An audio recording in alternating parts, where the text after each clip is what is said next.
I have no sound.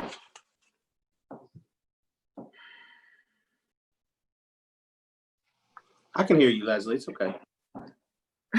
That's good to hear. But who can hear me? You can hear me, but can anybody else hear us? The question. Yes. Okay.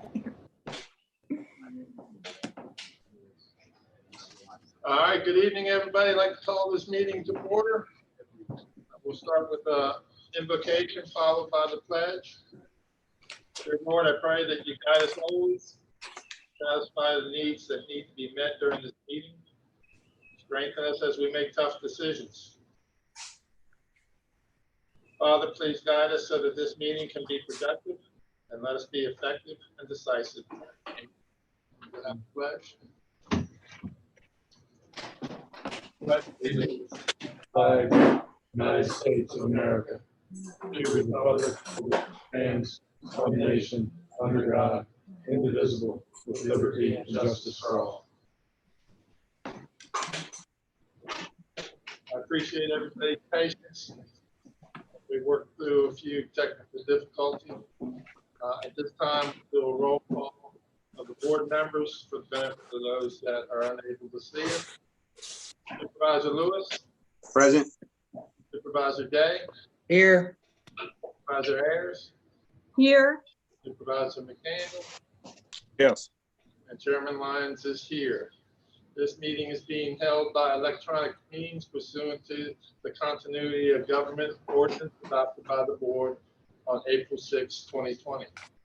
Due to the threats posed by COVID-19 pandemic, the health, safety, and welfare of the public, and in accordance with the recommendations, guidelines, and requirements of federal, state, and local authorities. Board members will be participating remotely.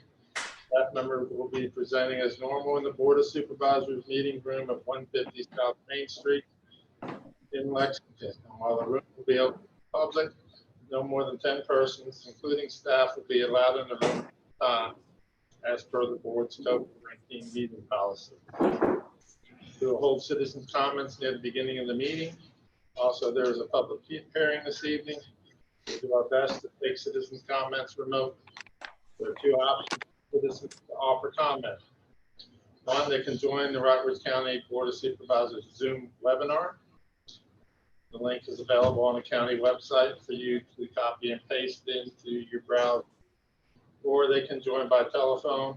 Those numbers are listed on the county website with the webinar ID and password for your convenience.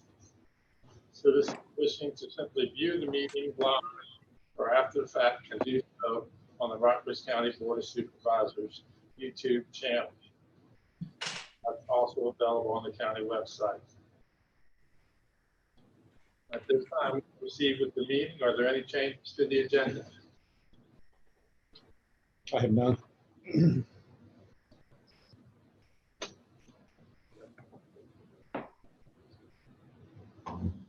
All right, we do have a resolution to read, recognizing Ronnie Harris.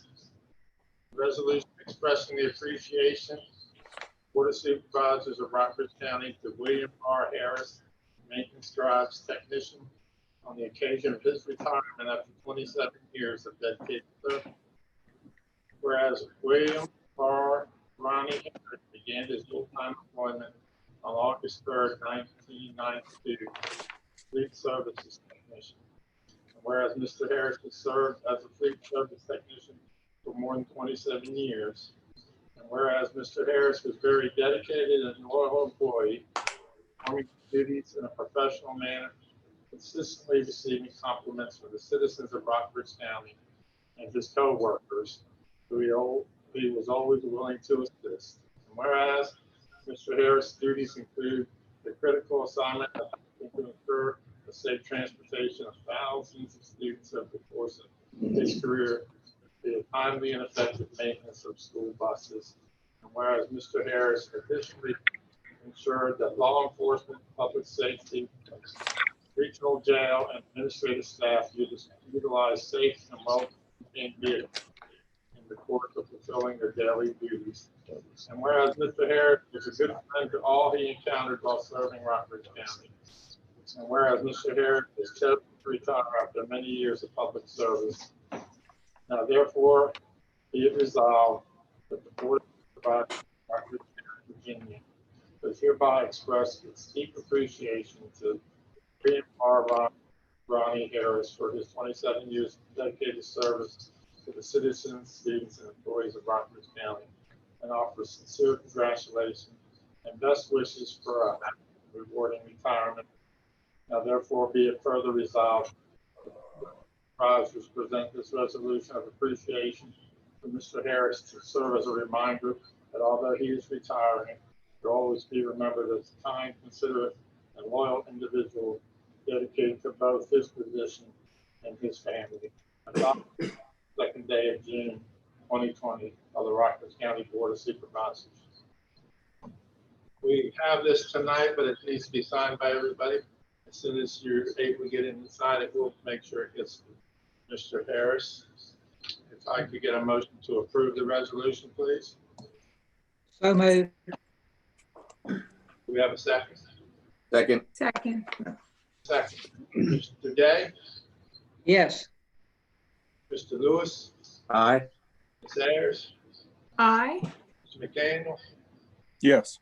and the chair votes yes. Mr. Chairman, I will also note we've got Sam Krickenberger here with us tonight. He started with the county in 1993, and we're planning on bringing a resolution for his retirement at the July 27th meeting. And we've already had a party for Ronnie Harris out at the garage, and we're planning something for Sam as well. I just wanted to note that this is the last in a long line of meetings since 1993 that Sam will be attending.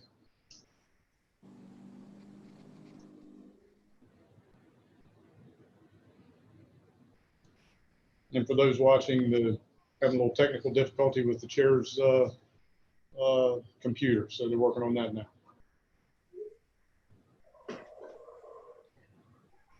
But duly noted, Spencer, to your prior comment, and thank you, Sam, for all your help and service. Okay, I think we're good. I'll remind everyone that in addition to participating by Zoom or telephone, written citizen comments have been solicited for receipt via email, U.S. mail, and a drop box located at the front entrance to the county administration building. We will take comments in the following order. Comments received via email, letter, or drop box will be shared with the board. For in-person participants, if any, the moderator will ask if there's any participants present to comment. If there are, they will be invited to approach the podium and address the board. For Zoom participants who do not have a microphone on their computer, they can click on the Q&A button and submit their comment via typing. The moderator will read the comment aloud during public comment. When typing a comment, please begin with your name and magisterial district. Participants with a microphone on their computer can click on raise hand button. The moderator will unmute participants one at a time to receive verbal comment. Citizens will be asked to state their name and magisterial district. For phone participants, citizens participating by phone will be allowed to speak, can utilize the raise hand feature. To raise your hand by phone, press *9. This will allow the moderator and board to see your hand raised associated with your phone number. When the moderator or board member grants you permission to speak, you will hear a prompt on your phone that you may speak. In any case, comments will follow the same rules as normal. Please state your name and magisterial district and limit your comments to 3 minutes. This time, I'll open the citizens' comments period. Mr. Suter, is anybody physically present to speak? No, sir. Do we have anyone that have sent an email? Or We did have one email, but it is relative to the admissions tax public hearing later. is there anybody That text is don't see anything. Okay. No, it's, I don't see anybody with their hand raised. All right, with no further comments, then the citizen comment period is now closed. We'll move on. If everyone's had time to review the June 8th, 2020 minutes, we'll accept the motion to approve.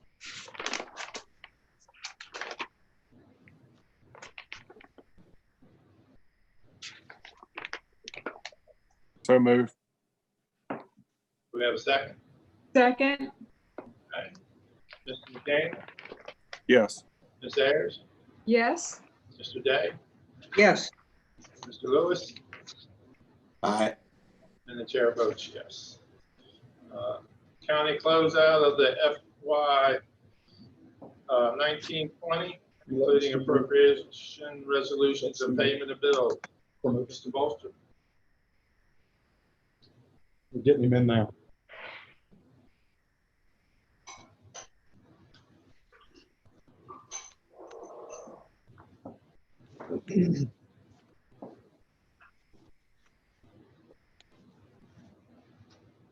Folks, Steve's participating remotely this evening.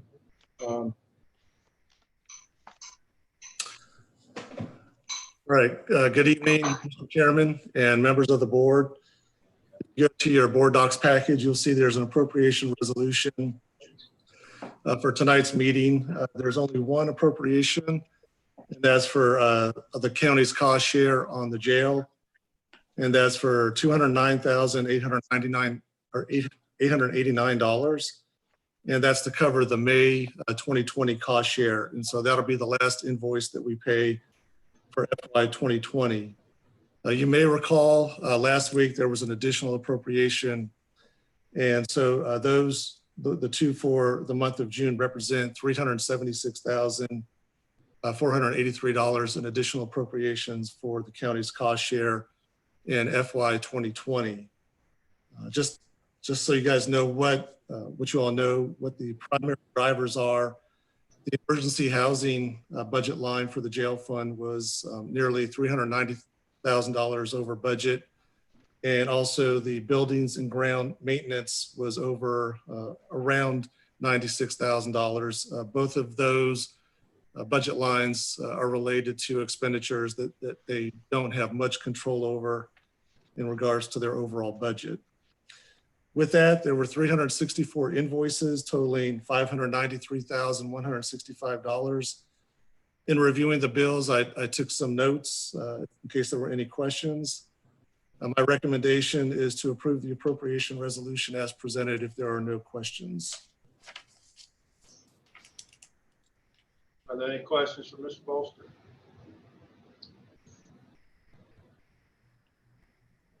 I move we accept the recommendation. We have a motion. Do we have a second? I'll second. A motion and a second. Any further discussion? Mr. Lewis, Aye. Mr. Day, Yes, Ms. Ayers, Yes, Mr. McDaniel, Yes. and the chair votes yes. Well, Mr. Bolster, you're still up. Approval of payroll. Yes, sir. This is something that we do annually. It's something that our auditors, our external auditors have requested through the years, and that's to seek the board's approval for the final payroll, which will take place June 30th, 2020. We're also asking that the board allow staff to add any kind of invoices that have come in over the last week and that have actually come in today. We're trying to capture as much of the FY 2020 expenses as we can in the current year. So we would simply bring those, we would add those to the current batch or create a separate batch and then process those checks next week, or I'm sorry, this week. And then I'll come back at the July 27th board meeting with the additional expenditures were.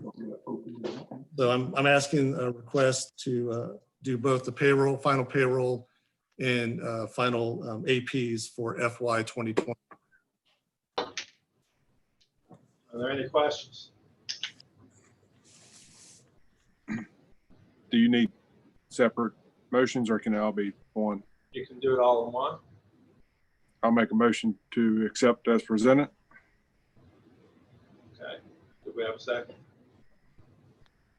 Second. Any further discussion? Mr. McDaniel, Yes. Mr. Lewis, Aye. Ms. Ayers, Aye. Mr. Day, yes, and the chair votes yes. Mr. Bolster? All right, so we're just a handful of days before FY 2021, fiscal year 2021 begins. And so there's an appropriation resolution in your board package. And the overall total general fund is $46,541,114. And you can see it's broken down into the 11 categories within the general fund. The appropriation resolution is also a request to appropriate our construction project fund. So that's Fund 372. And so that one in particular includes an upgrade to Murat Collection Center and a relocation of the Solins Mountain Collection Center. And then also a replacement of the Health Department building's boiler. And then down below that is the Capital Purchases Fund appropriations. So we've got the imaging X-ray machine out at the courthouse, a purchase of 7 sheriff vehicles, and then Parks and Rec purchasing an all-terrain vehicle and a hauling trailer. So for the construction project fund, that's an appropriation of $411,700. And for the capital purchases fund, that's an appropriation of $330,503. My request is to appropriate this resolution as presented. Okay, you've heard the request. If there's any questions, we have a motion to approve as presented. so moved, So moved. Okay, do we have a motion and a second? Mr. Day, yes, Mr. McDaniel, Yes. Sayers, Yes. Mr. Lewis, Aye. and the chair votes yes. Okay, so to follow that up, I've got an appropriation resolution that is linked to the school division. And the information presented on this appropriation resolution was provided by the school division leadership. And it's also split out by category. The total appropriation for the school fund is $35,554,318. It also includes the school cafeteria fund, and that's at $1,066,775. If there's no questions, my recommendation is to approve the resolution as presented. Any questions? Is there a motion to approve the school budget? So moved. Second. Okay, we have a motion and a second. Mr. McDaniel, Yes. Ms. Ayers, Yes. Mr. Day, yes, Mr. Lewis, Aye. and the chair votes yes.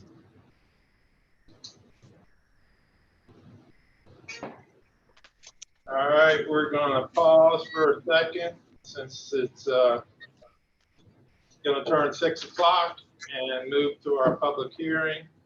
We have several public hearings. So we'll start with the special exemption for light manufacturing. Chris? And if we could, yes, if we could, Michelle Lohr is an attendee.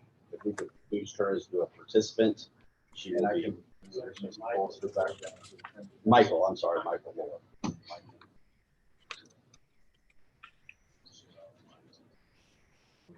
I could move Steve back. Should I move Steve back to? Yeah, him back for now.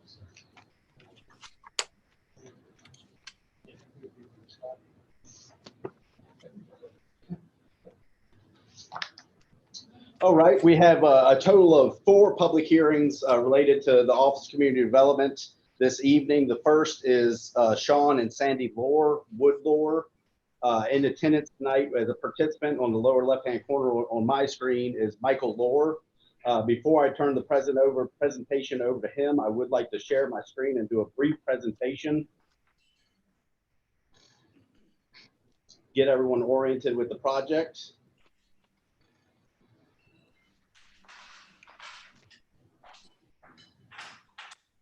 All right, again, this is an application for special exception for light manufacturing in the general business district. That's the B1 district. Going over the Sterrett Road zoning map, the dark red in the middle of the map is the general business, B1. The pink to the north and to the south, the light pink anyway, is the agricultural transitional district, the AT zone, and the yellow is to the north and northeast is general residential. This particular general residential has properties associated with it. The tract we're talking about tonight is outlined in magenta, owned by New Vision Trust, again, outlined in magenta.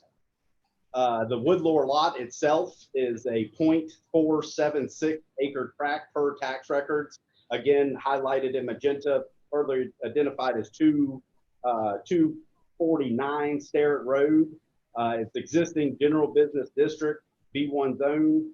Special exception application to operate light manufacturing per section 605.03-1. 605.03-1 provides for wholesale processing, light manufacturing, not objectionable to noise because of noise, dust, and odor. The Woodlore application itself, again, the property is owned by New Vision Trust. Property is leased by Sean and Sandy Lohr. Sean and Sandy Lohr own and operate Woodlore. The application is for special exception for light manufacturing to build custom wood furniture, operate a portable sawmill on site, and operate a wood kiln on the property. The Planning Commission held their public hearing on June 10th, 2020. The Planning Commission has recommended approval of the special exception application with the following condition. Number 1, the one and only condition is no use of outside portable sawmill on site on Sunday and after 6 p.m. Monday through Saturday. With that, I'd like to stop sharing my screen and turn this portion of the presentation over to Mr. Lohr. Mr. Lohr, I think we can see you, and I believe do a test mic run there. Hey, hello guys. Yes, we can hear you well. Okay. Hey, Sandy and myself own a small business, like he said, there in Fairfield called Woodlore. We do portable sawmill services. Most of the services on the portable side are done off site. We do some here on site, and we'll probably be ramping that up just a little bit because of the kiln drying services. People are gonna be wanting to kiln dry their wood and have their logs delivered there to be kiln dried after it's sawed. So there will be a little bit more sawmilling services, but you know, we understand the Saturday and the neighbors around that Saturday and Sunday, the neighbors around don't want any you know, noise obvious on those days and after 6 o'clock. We do custom furniture, like you said, live edge tables, farm tables, coffee tables, benches, and some other cabinet work, but very little of that. We ship out of county and in county, up and down the East Coast. So we do a little bit of shipping, but not much. And I think that's just about winds us up. I can't think of anything else we would need to disclose or tell you about that's on my mind right now. Okay. Let's open the public hearing and see if there's any comments. Again, we'll take written or phone or text. So, Chris, do we have anybody here? Anyone here from the public wish to speak on the application? It does not appear to be anyone on the public. We do have a total of 7 attendees. If there are any attendees out there, please raise your hand. We do not see any attendees wishing to make public comment. Okay, and at this time, I'll close the public hearing and ask if any of the board members have any questions.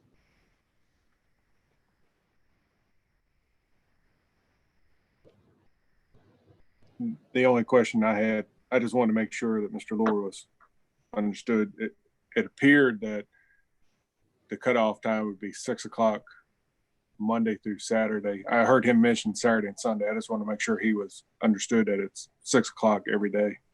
Absolutely. And I understand we don't mill on Saturday or Sunday anyway. So yeah, that's clear. Thank you. Okay, any other questions? Any concerns? Hearing none. Do we have a motion? So moved. Is that a motion to approve, Mr. Lewis? It is, sir. Okay. We have a motion to approve. Do we have a second?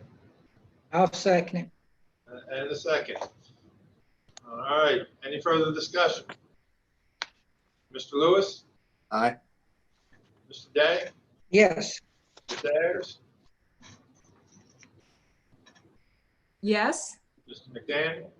Yes. And the chair votes yes. Congratulations, Mr. Lore. I hope everything goes well for you. Thank you all. Thank you, Mr. Lore. The next public hearing is for Will Harris, the rezone. Chris? Yes, the next two public hearings are pertaining to the same piece of property. The first one is a application to rezone. This is the first public hearing we'll be tackling, so bear with me here. I'd like to share my screen one more time.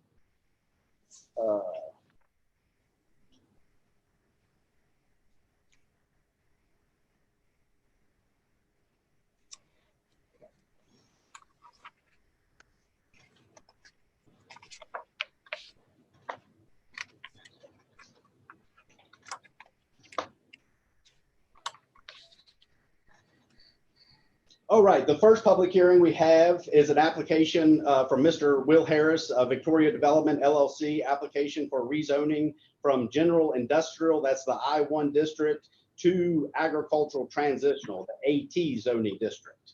As far as the area zoning map, the gray, large portion of the map is in the gray area. That's the existing general industrial zoning district, again, the I-1 district. The light pink to the south is the agricultural transitional, the AT zoning district.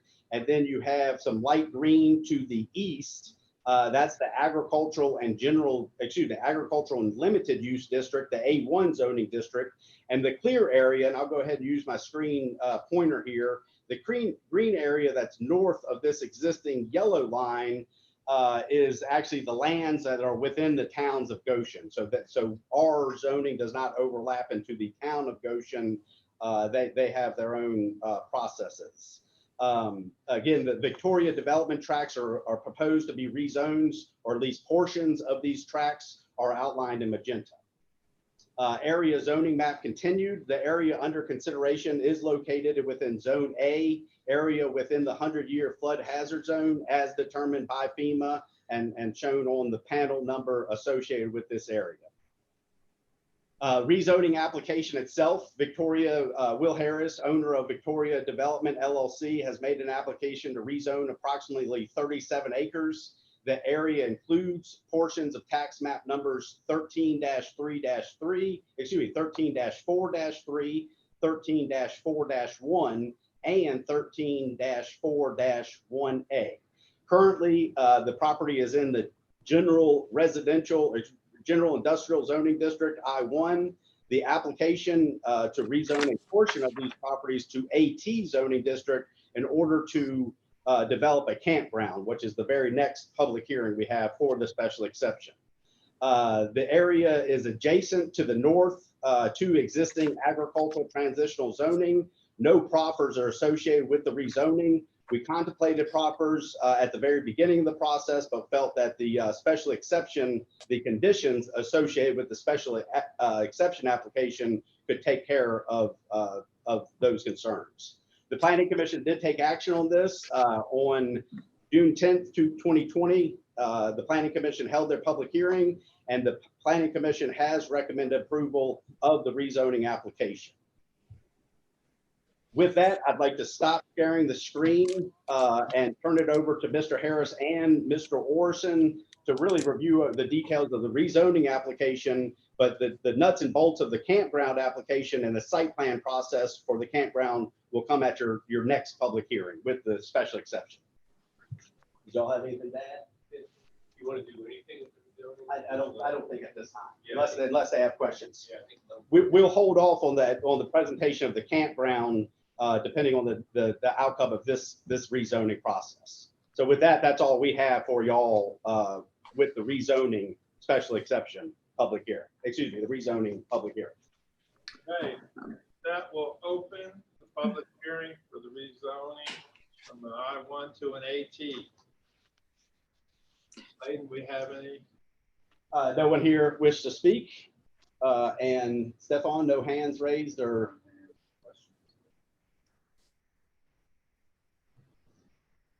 Let me check the chat. There are no chats or no question and answer, so it does not appear we have any. Okay, then we'll close the public hearing.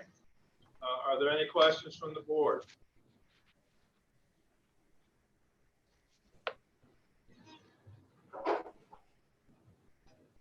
Hearing none, I'll entertain a motion to approve. I move we approve. Motion to approve. Do we have a second? I'll second. And a second.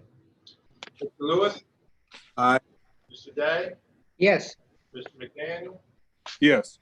Ms. Ayers? Yes. And the chair votes yes. So the rezoning has been approved. Now we'll move on to the next public hearing. Mr. Harris, special exception for campground in the AT.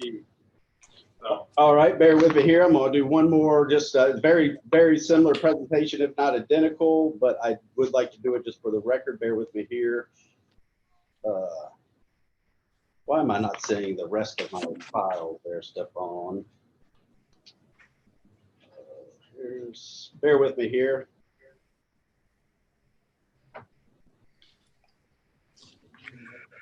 I think I have this one of these PowerPoints. Perfect. Thank you, sir.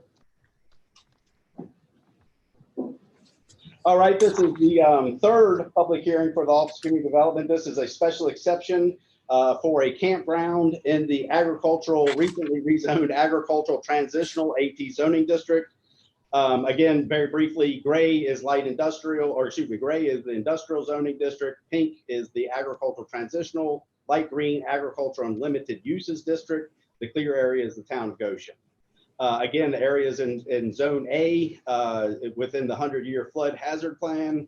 The owners have worked with the county staff to develop an evacuation plan for the proposed campground. I will note we sent out a revised evacuation plan this afternoon to the Board of Supervisors dated June 22nd, 2020. And it has been modified since the evacuation plan that's been posted on board docs. The biggest modification. Okay, Stefan, excuse me, Stefan is telling me the screen is actually not sharing. No. Correct. And then, so you hit the Alt and then Tab button, Yes, and then back to your Zoom window. I'm with you. And then you should see the one share. Yes. All right, so we are back to this one, this slide here. Again, the main addition, in my opinion, the main addition between what the evacuation plan that was posted on board docs and the one that we have currently dated June 22nd, 2020, is as this revision has a threshold set that requires all campers. When we're talking about campers, we're not only talking about patrons, we're talking about RVs and trailers to be relocated. It has a set threshold of when that is going to happen, and that minimum time is 11.5 feet. In the board's package, there's been an ordinance prepared by Ms. Huffman, and staff would recommend adding the date of the plan to that condition that pertains to that pertains to the evacuation plan. Special exception application, again, Victoria Development has made an application for a special exception permit to develop a campground in the agricultural transitional zoning district. This map actually shows that recently created agricultural transitional zone. Again, it is contiguous to agricultural transitional zone to the northeast per section 603B.03-8 of the Rockford County Land Development Regulations. Campgrounds, private seasonal campgrounds are used by special exception in the agricultural transitional district. The Planning Commission action on this, the Planning Commission did hold their public hearing on June 10th, 2020. The Planning Commission has recommended approval of the special exception permit with the following conditions. Number one, substantial compliance with the site plan entitled Stillwater Campground Rezoning and Special Exception Plan dated May 15th, 2020, with revision dates of May 21st and May 27th, 2020, prepared by Perkins and Orson, a copy of which attached here on Exhibit A. Compliance with the approved evacuation plan, and I've added this, if y'all, we would recommend adding dated June 22nd, 2020, a copy which is here attached as Exhibit B. Number three, the final contingent, the final condition is approval contingent on final VDOT, Virginia Department of Transportation, Erosion and Sediment Control, and Health Department's approvals. With that, I'd like to turn this portion of the presentation over to Mr. Orson to review the details of the site plan itself, and then Mr. Harris to review the details of the evacuation plan. I do. With that, I'm going to stop sharing this and attempt to share the site plan itself.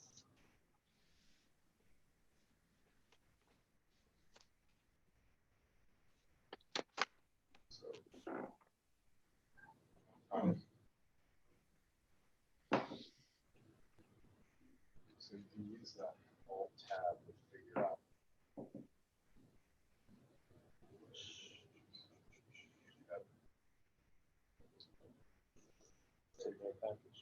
Yes.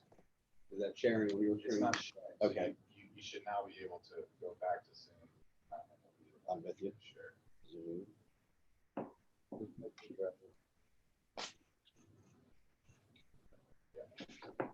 Is that the one you want to see? Yeah, that'd be fine. All right, with that, this is Russ Orson with Perkins and Orson. So as Chris said, the approval is contingent on VDOT, Health Department, and E&S approvals. So the layout that you're seeing in front of you is pretty straightforward. The river is at the bottom of the sheet, and at the top of the sheet, you can see our entrance road goes out. It's a new entrance road, but it's an existing entrance 239. And we met with VDOT on site, Will and I, and VDOT really wanted us to use that existing entrance. Of course, we're upgrading it quite a bit to allow RV maneuvering into that entrance. But we bring them in that entrance. That will, of course, be reviewed and approved by VDOT before construction. Then we bring them over the train track. As you can see, after that 90-degree curve, we come over that very small Buckingham Branch Railroad and onto the site. The site served by public water available from the town of Goshen, and we connect up at Will's former Stillwater plant to the public water system, and so we'll have public water on the site. We'll also extend a fire line down into the campground so that we have a fire hydrant close by for emergency services. The sanitary sewer system is has been revised since you see this. If you see all those squares that are kind of upper left from our campground proper, we've moved those over to the right to kind of below. If you look all the way to the right, you can see the Stillwater building just next to my seal over on the border, and below that is some land that's really not usable for much else. So we're using that for the drain field. John Burleson has been out and is designing that system. It will be an engineered system, and so there will be an operator that will be certified by the health department, and there will be yearly inspections and reports of that system prepared by that operator. So that'll be completely overseen by the health department with their normal processes. So as far as site engineering and design, that's pretty straightforward, and that's about it. Will, you want to talk about the campground? Good evening, and thank you all for having us here for this. We talked with Nathan Ramsey, and we came up with an evacuation plan to evacuate people in case of flood.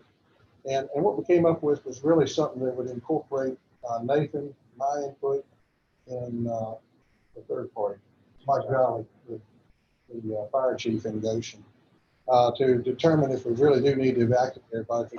If we have a rain event like we've had in recent days where we had multiple rains and the river's up a little bit now, that doesn't concern us too much, but what would really concern us would be to have a rain event like we had and then have a hurricane blow in behind it. And we've seen that happen before. I've seen this field actually underwater twice in my life. I'm certain it'll happen again at some point. So we wanted to prepare for that, and I feel like we have a good evacuation plan in place to do that. This is going to be a really nice thing for Goshen. I think it'll be an asset to the community. We're going to make it look attractive. We're going to have events there as well as camps. So it's something we've been working on for a number of years, and we finally got to the point we could get it done. And if anybody has any questions, I'd be happy to. I've got, just out of curiosity. Sure. How many tents, RVs? We're setting this up for 200 sites. Initially, we're going to do 100 sites. We'll have some of, we're not showing it on here because we really don't have to. We're going to make part of this area, which is incorporated into town, into a 100 site area for tents. One of the goals also is I'm kind of a railroad fan, as a lot of people know. I've got a number of cabooses, so they're going to be located within the town limits too. We'll probably put some cabooses in there and make them as cabins. They'll be up out of flood state. So. Does anyone else have any questions? Can you share the screen so we can see? Sure, yeah.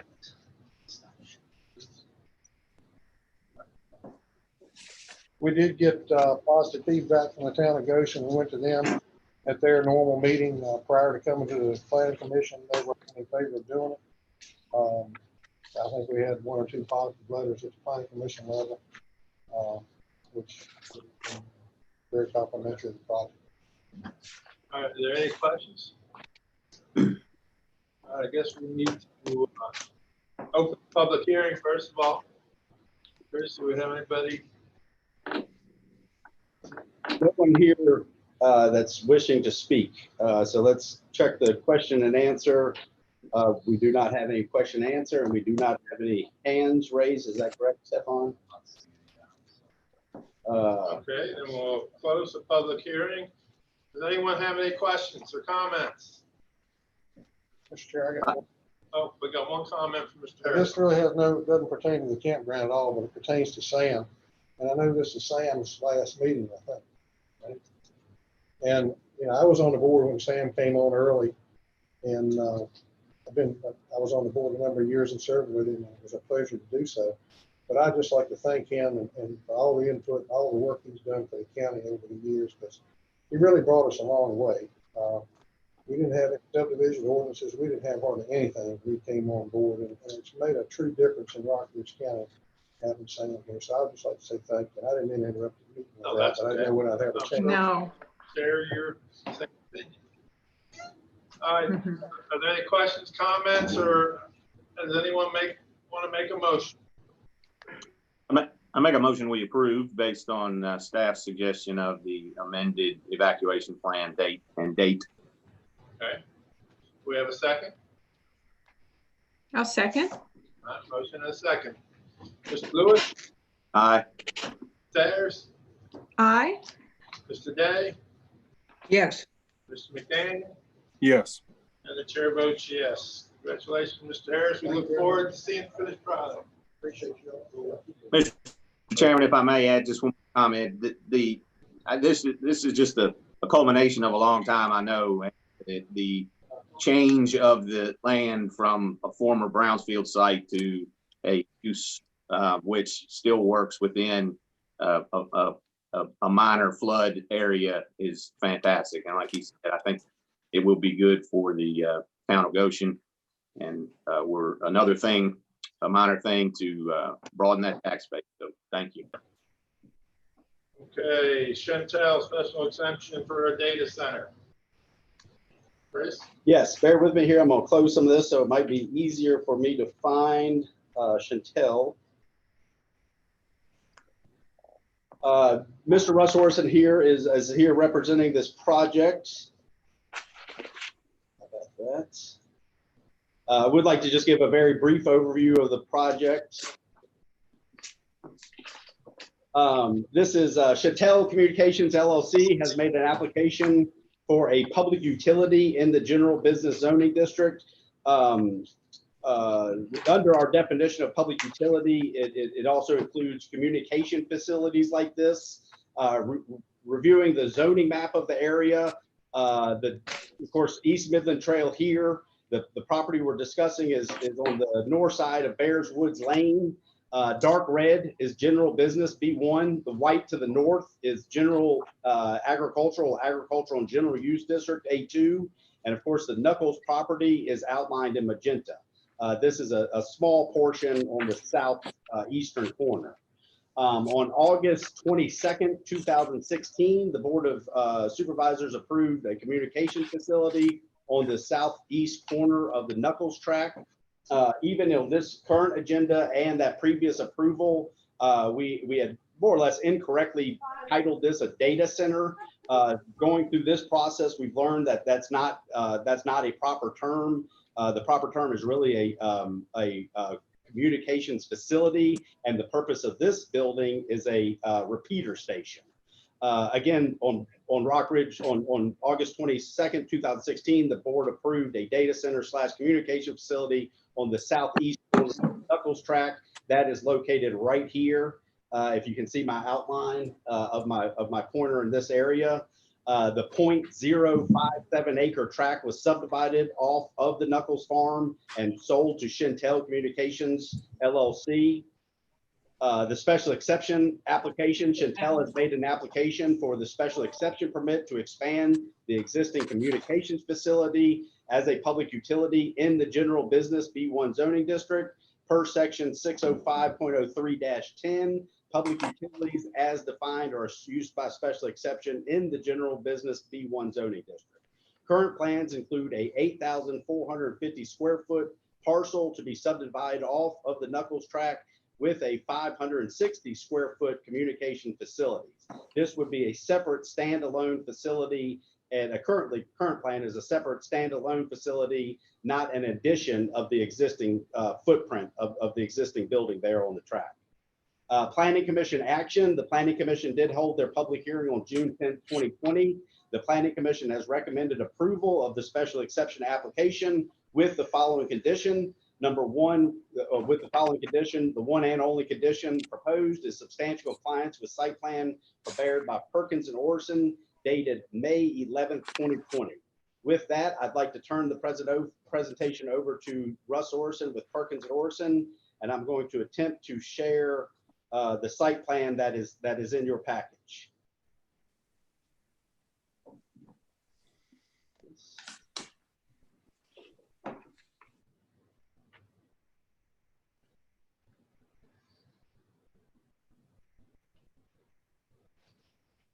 While he's doing that, I'll start talking. My client Chantel is currently in negotiations with the Knuckles. They concurrent with my preparation of the site plan, so they are still in negotiations. If we obtain approval of this and they don't avail themselves of the permit, then it will expire naturally in 6 months. In 6 months, it will just expire and as if it didn't exist. So they are in negotiations. It is not final. As you can see from my plan, we're working on ways to successfully screen their beautiful home from the view of the POP site, and so we're still working with them on that. As far as site engineering, we're going to use the existing entrance that's already used for the existing site. We'll come off of that. somewhere off the road. So I've already spoken with VDOT about that. You can see that towards the bottom of this plan. You can see that a little bit of gray shading there where we come off of the now existing entrance. And you can see here the proposed building to the left of the proposed building. It's not up here, but I think it's on sheet 2 of your plan set. You can see some landscaping that we proposed kind of on the high point between their home. Yeah, there you go. From their home and the site. That's not finalized necessarily in the negotiations, but for this permit, it is, of course. We would do something like that in substantial compliance with this to shield their view of what we're proposing now. It doesn't require any water or sewer. Apparently they need this facility. They've got a backbone that runs on 81. And this is Chris is right, it's not a data center, but it's for us laymen, it's kind of a repeating station for the signal, as well as an opportunity to connect in to the fiber to provide high bandwidth to local people. So I think from a site engineering perspective, that's about it. So it's just a 1-story. It's a 1-story, probably prefabbed. Actually, they put it together on site, and inside when you go in, it's just literally racks. It's just a series of racks for their equipment. Does anyone have any questions? I'm a little unclear. So it's still in negotiations with the Knuckles, but it's their property, correct? It is their property, but they signed, in order to come forward with this, the landowner has to sign forms to allow us to proceed with this process.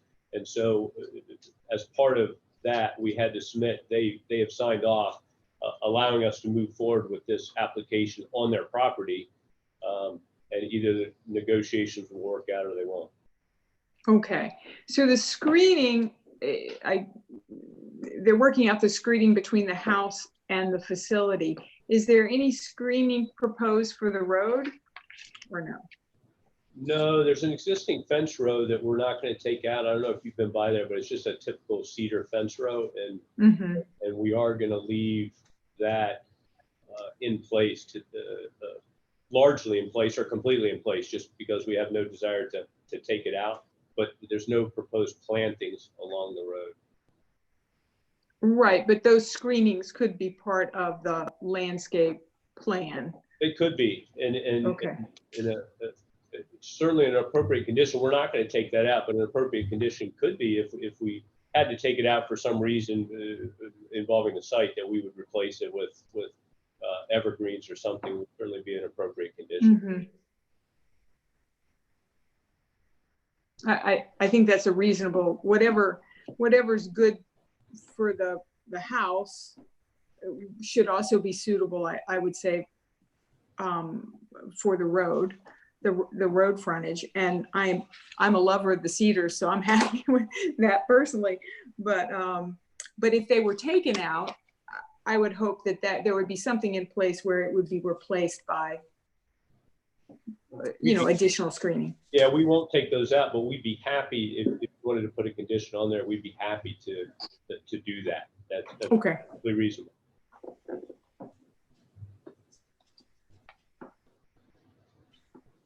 Any other questions? Thank you. Thank you. Okay, at this time, we'll open the public hearing. There is no one in the public that is here to speak, and we will go through the, there are no question and answers, and there are no hands raised at this time. All right, we'll close the public hearing. Any comments from the board?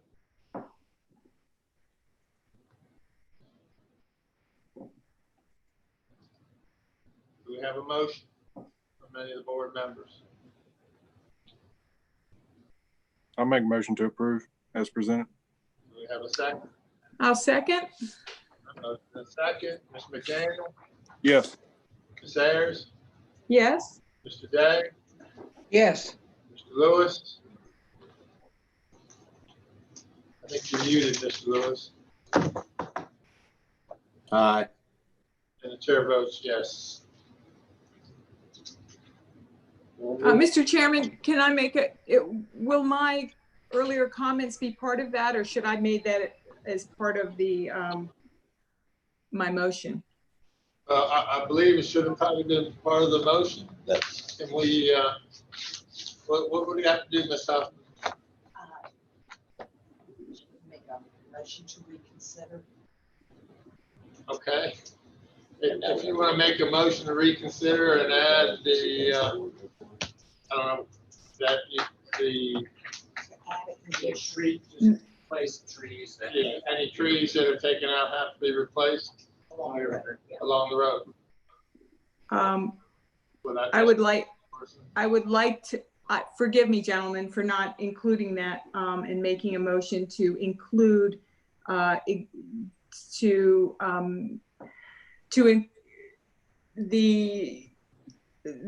greenery along the road, if that's taken out, that it would be replaced with additional buffering of additional trees. She has to make a motion to reconsider. You have to vote on that. Somebody has to second. You vote on that. Then make the new motion. Okay. All right. So to make this legal, we need a motion to reconsider. So if you would make a motion to reconsider, Ms. Ayers? Yes, I make a motion to reconsider. Okay. Do we have a second? I'll second it. And a second. Any further discussion? All right, Ms. Ayers? Aye. Mr. Day? Yes.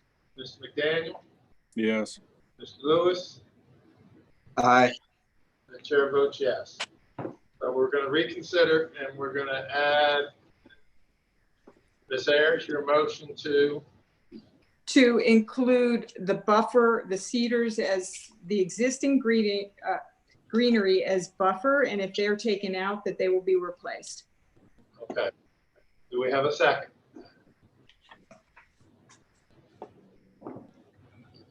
I'll second it. Thank you, sir. All right. Any discussion? Ms. Ayers? Aye. Mr. Day? Yes. Mr. Lewis? Aye. Mr. McDaniel? Yes. And the chair votes yes. So we're good. Perfect. Thank you. All right. Thank you. Thank y'all. Thank you. All right. Consideration port security fee increase. That's That was He's running to get the. charge.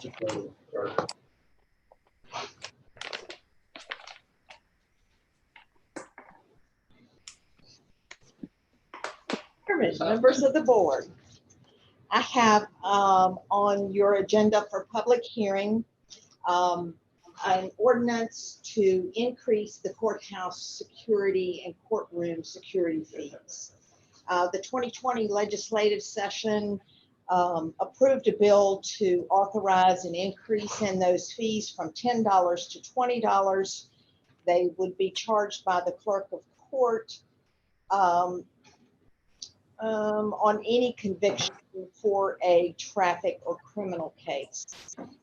The fee history has been that it was initially enacted at $5 in 2002 and was increased to $10 in 2007.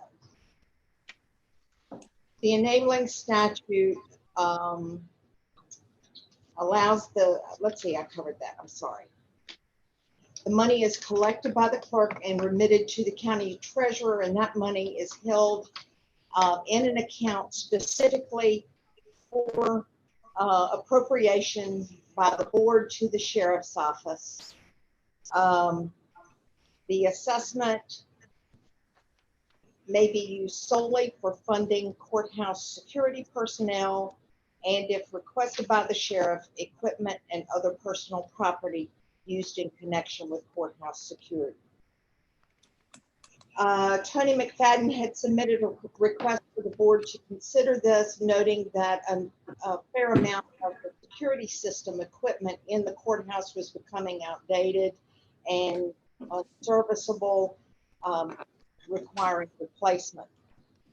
At the June 8th meeting, the board authorized publication of a notice and public hearing for this meeting on the proposed ordinance to implement the fee increase. The action requested is to adopt the proposed ordinance if the board favorably considers it following public hearing and discussion. I'll be glad to answer any questions. Any questions for Ms. Huffman? Ms. Huffman, you noted that Chief Deputy McFadden had, advised that some of the security equipment there at the courthouse was aging and would need to be replaced. Does that mean that that's what the Sheriff's Department intends to use the money for? That is my understanding, but you would still have to appropriate the funds. This authorization, this action is to collect the funds. And then when the funds are to be used, the board would take action to appropriate the funds. So you would get a specific request from the sheriff's office for what that money is to be spent for. Yes, ma'am. Thank you. Yes. Any other questions for Ms. Huffman? Thank you, Ms. Huffman. At this time, we'll open the public hearing for the court security fee increase. Is there anybody to speak? I'm trying to get the attendees here. No, sir. Anybody here want to speak? All right, we will close the public hearing. Any comments by board? Hearing none, is there a motion? So moved. Do we have a second? Second. Motion and a second. All right, Mr. Lewis, Aye. Mr. McDaniel, Yes. Ms. Ayers, Aye. Mr. Day, Yes. chair votes yes, the court security fee will increase. We'll move on to the consideration of the transient occupancy tax increase. Ms. Huffman. Mr. Chairman, members of the board, you have previously been briefed on the tax equalization bill, the most part of which will be effective July 1, 2020. This allows equalization of the taxing authority for counties to be comparable, more or less, with that of cities. One of these includes the transient occupancy tax, which would no longer be specifically allocated and would allow an increase over the current rate.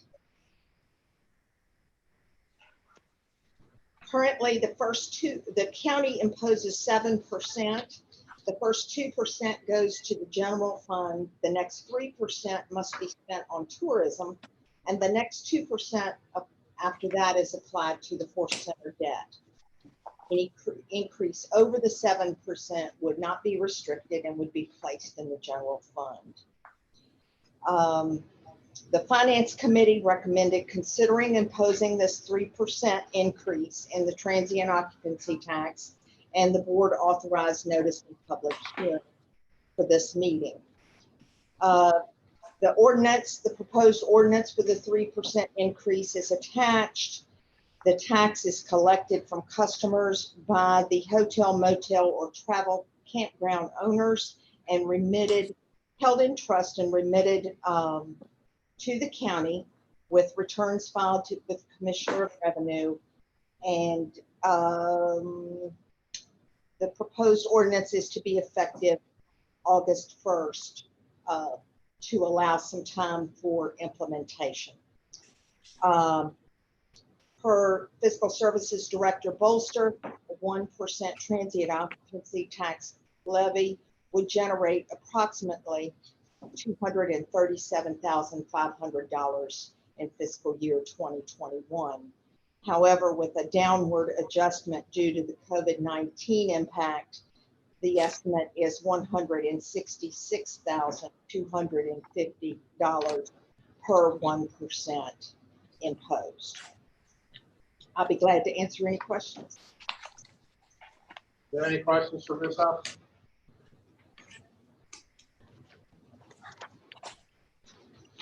All right, hearing none, we'll open the public hearing for the transient occupancy tax increase. Is there anyone here to speak, Mr. Sue? No, sir. And there's no one on attendees. Okay, then we will close the public hearing.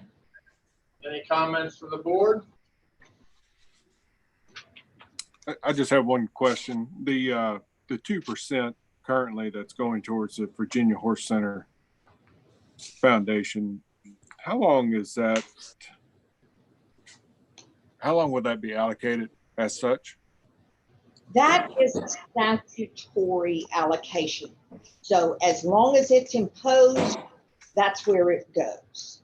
If you fail to impose that 2%, then it doesn't go to the horse center, but it can't go anywhere else.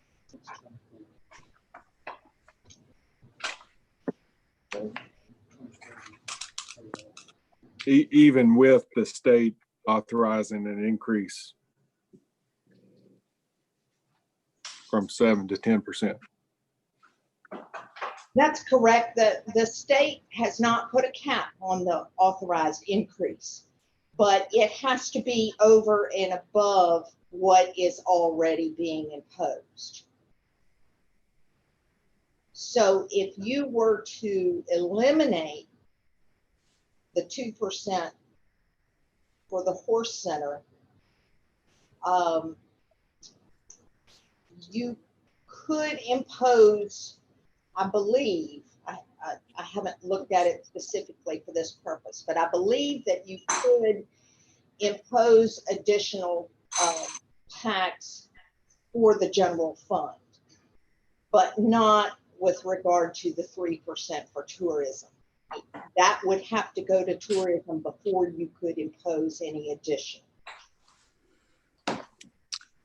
Thank you. I wasn't suggesting that we should change that. I just wanted to know the process. Any other questions?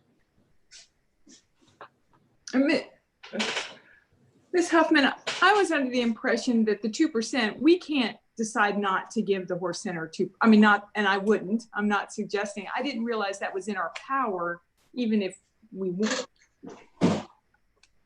Yes, you could repeal that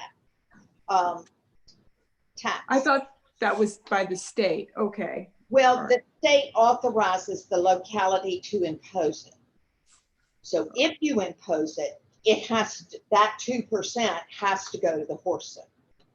To the horse center debt, not to the horse center, but to the horse center debt. And for the county, it is paid directly to the USDA to pay off their debt from the original financing. Right. So once the horse center is out of debt paid for, then for that original financing, that's correct. Then there would no longer be authorization for that 2% tax. I guess that was Mr. McDaniel's question, I think, is how long is their note? What is the original financing, the duration of that? We think it is 2047. Now, 2047. But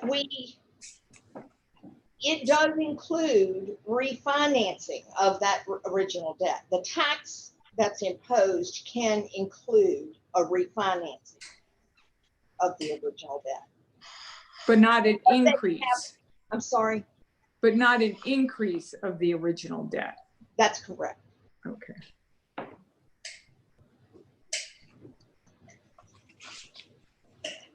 Thank you. Does that help? I'm not sure, but thank you. All right, any other questions? Hearing none.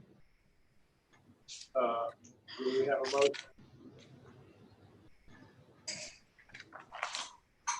I'll make a motion to approve the increase. I have a motion, do we have a second? Second, Second. All right, Mr. McDaniel, Yes. Ms. Ayers, yes, Mr. Lewis, Aye. Ms. Day, yes, and a vote yes. Tax increase approved. And for our final public hearing, implementation of the emissions tax. Ms. Hodge.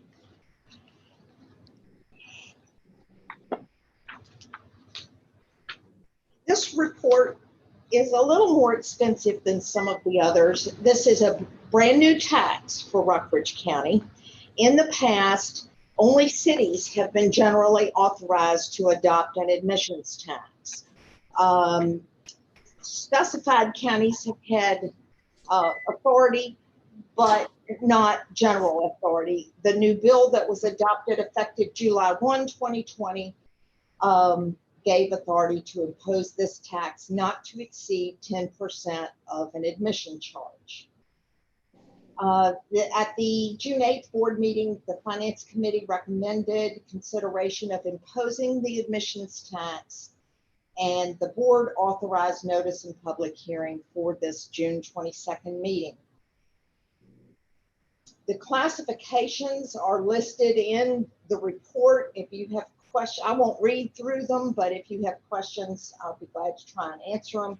They're set out as the event classifications pursuant to Virginia Code Section 58.1 3817.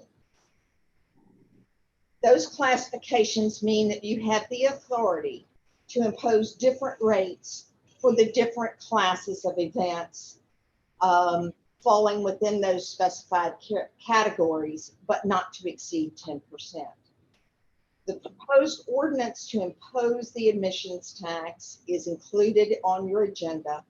The tax is collected by the operator of the event or business from the customer and is held in trust until it's paid to the county.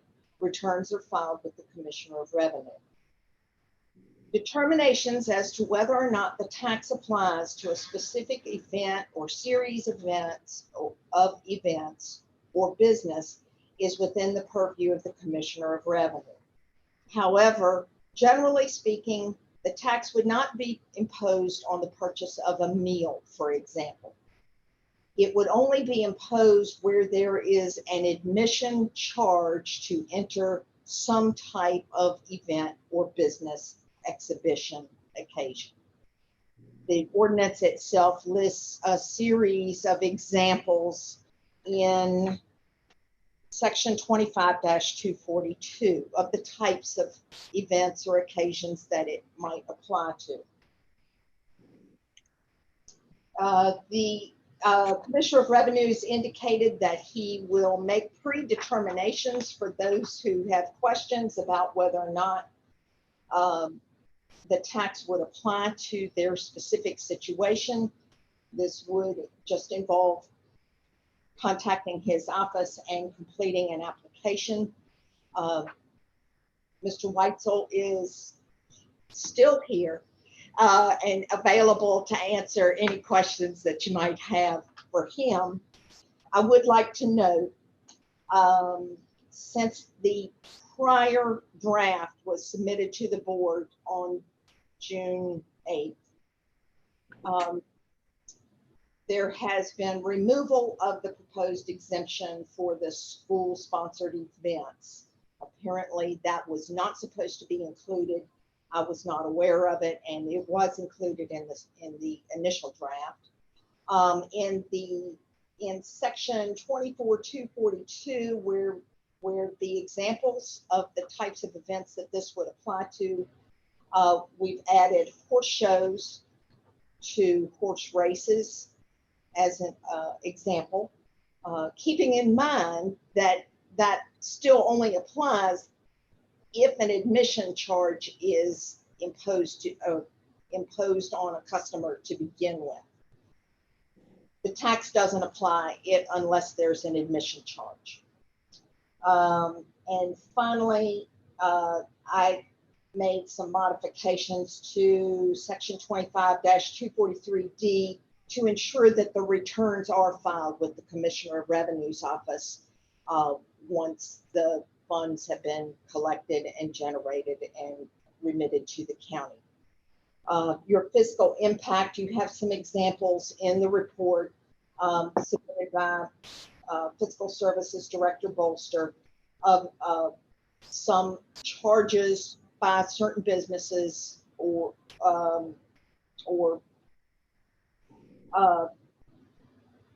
nonprofits in the county, and the amount that the tax would be in relation to those admission charges.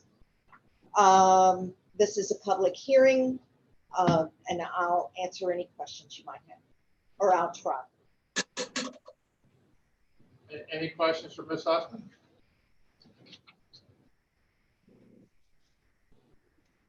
Thank you, Ms. Huffman. At this time, we'll open the public hearing on the consideration of implementing an admissions tax. Mr. Suter? Well, it doesn't look like there's anybody online or present, but I do have I forwarded this to the board, but I've got a comment to read into the record. Okay. Dear Rockford County Board of Supervisors, I would like to comment on the proposed admission tax, specifically as it would affect Halls Angels, operators of Halls Drive-In Theater, a charitable 501c3 nonprofit organization whose purpose is, in quotes, to make affordable family entertainment available to all citizens of the Rockridge area and to promote preservation of the historic Halls Drive-In Theater in Rockridge County, Virginia, as an active drive-in theater. This proposed tax will directly and negatively impact the ability of Halls Angels to achieve its purposes. I've heard it speculated that this tax will mostly affect people from out of the area. As far as Halls Drive-In is concerned, this definitely will not be the case. As one of the few remaining venues for evening entertainment left in Rockridge, Halls attracts a broad spectrum of clientele, but the majority are families of modest means. The average carload spends $31.21, which includes 2 movies and snacks from the concession. While this is an incredible bargain for many families, this is a stretch, and they are already foregoing the snacks. It is estimated that the proposed admission tax and proposed increased food tax will add $2.39 to the average family attending Halls. This may not seem like much to you and me, but I can assure you that for many families in Rockridge it is. Halls Angels has taken seriously their mission to provide affordable family entertainment, and as such has held off on increasing its ticket prices for the last 7 years. This is not because Halls doesn't need more revenue. Prices for everything have gone up, including significant increases in Hall's biggest expense, the movie license fees paid to the studios. This is at the same time that streaming services are drastically affecting the entire movie industry. Halls Angels have only been able to keep the drive-in open because of the additional support of members and volunteers, but there are limits to those resources as well. In 2000, when Halls Angels reopened Halls Drive-In, there were only 10 operating drive-ins in Virginia. Now there are 6, and the business is getting more challenging by the year. Rockridge County should recognize how fortunate they are to have this incredible resource in our county and be doing whatever they can to assist its continued viability. Thank you for your consideration. Eric Sheffield, Board Member Emeritus, Halls Angels. Okay. I'll now close We do have one person who's asked a question. They've done it by Q&A. So Jimmy Jones, if you want to answer that, because you still want to answer live. Technically, the board doesn't typically just take questions, but I don't think there's any. Usually, it's just a statement. I can allow him to talk if he has a microphone available. I think we can answer it. The question is does the admissions tax apply to the state park? So we'll have that. How about we close the public hearing and get board comment, and so then I'll ask the questions. That's okay? Sure. All right, so the public hearing is closed. Does anybody have any comments? I'd like to ask Ms. Huffman if we can apply this admission tax to the state park. The admissions tax does apply to a state facility, but the counties, any localities, cannot require the state to collect those funds. So in essence, they are exempt. But it doesn't prevent collecting. It doesn't prevent them from collecting. And do we provide any funding to the state park? Or any support? A lot more support. Yeah, a lot of letters that we've signed. So hopefully they would cooperate with us and collect the taxes for us. But you can reach out to Mr. Jones and find out if they'd be willing to do that. Certainly. Any other questions or comments from the board? Well, that was the question that the Finance Committee had earlier. I guess we haven't gotten an answer yet. But I agree, we should investigate that. So we don't know whether Natural Bridge could be taxed. It can be, they just don't have to collect the tax for us. That's correct. Is that okay? It would be up to the state. I've read several AG opinions related to this subject, and in each case, the state refused to collect that tax.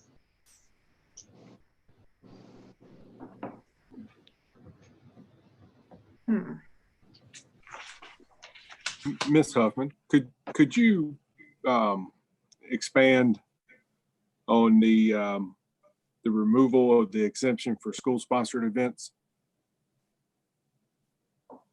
Yes, it was my understanding initially that the school-sponsored events were supposed to be exempt. It was just a miscommunication. I was not aware that the Finance Committee's recommendation was to leave that out. I believe the reasoning from the Finance Committee was that some of the monies that could be collected through school-sponsored events could be used for school capital improvement programs, and that money would be set aside for that purpose, or at least internally would be considered set aside for that purpose to help the schools make some fiscal improvements, particularly related to those events that would be collecting the tax. I understand they have also met with the schools recently, and there was no objection from the schools to collect this tax. We had an executive meeting with the executive staff of the school board and the superintendent, and there was no objection, and they felt they should, since they'll be requesting a lot of projects, that they ought to be contributing, and they felt this is one way they could contribute.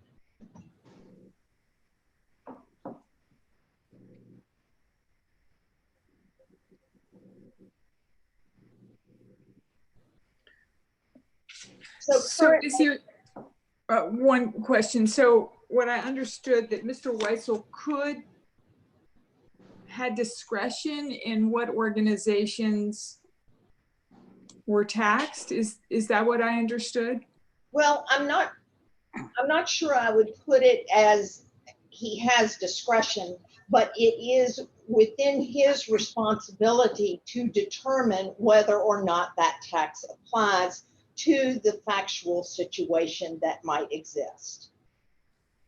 So right. If someone comes in and says, I want to hold a fundraiser event, and we're going to sell meal tickets, but we're also going to charge separately for people to attend a concert.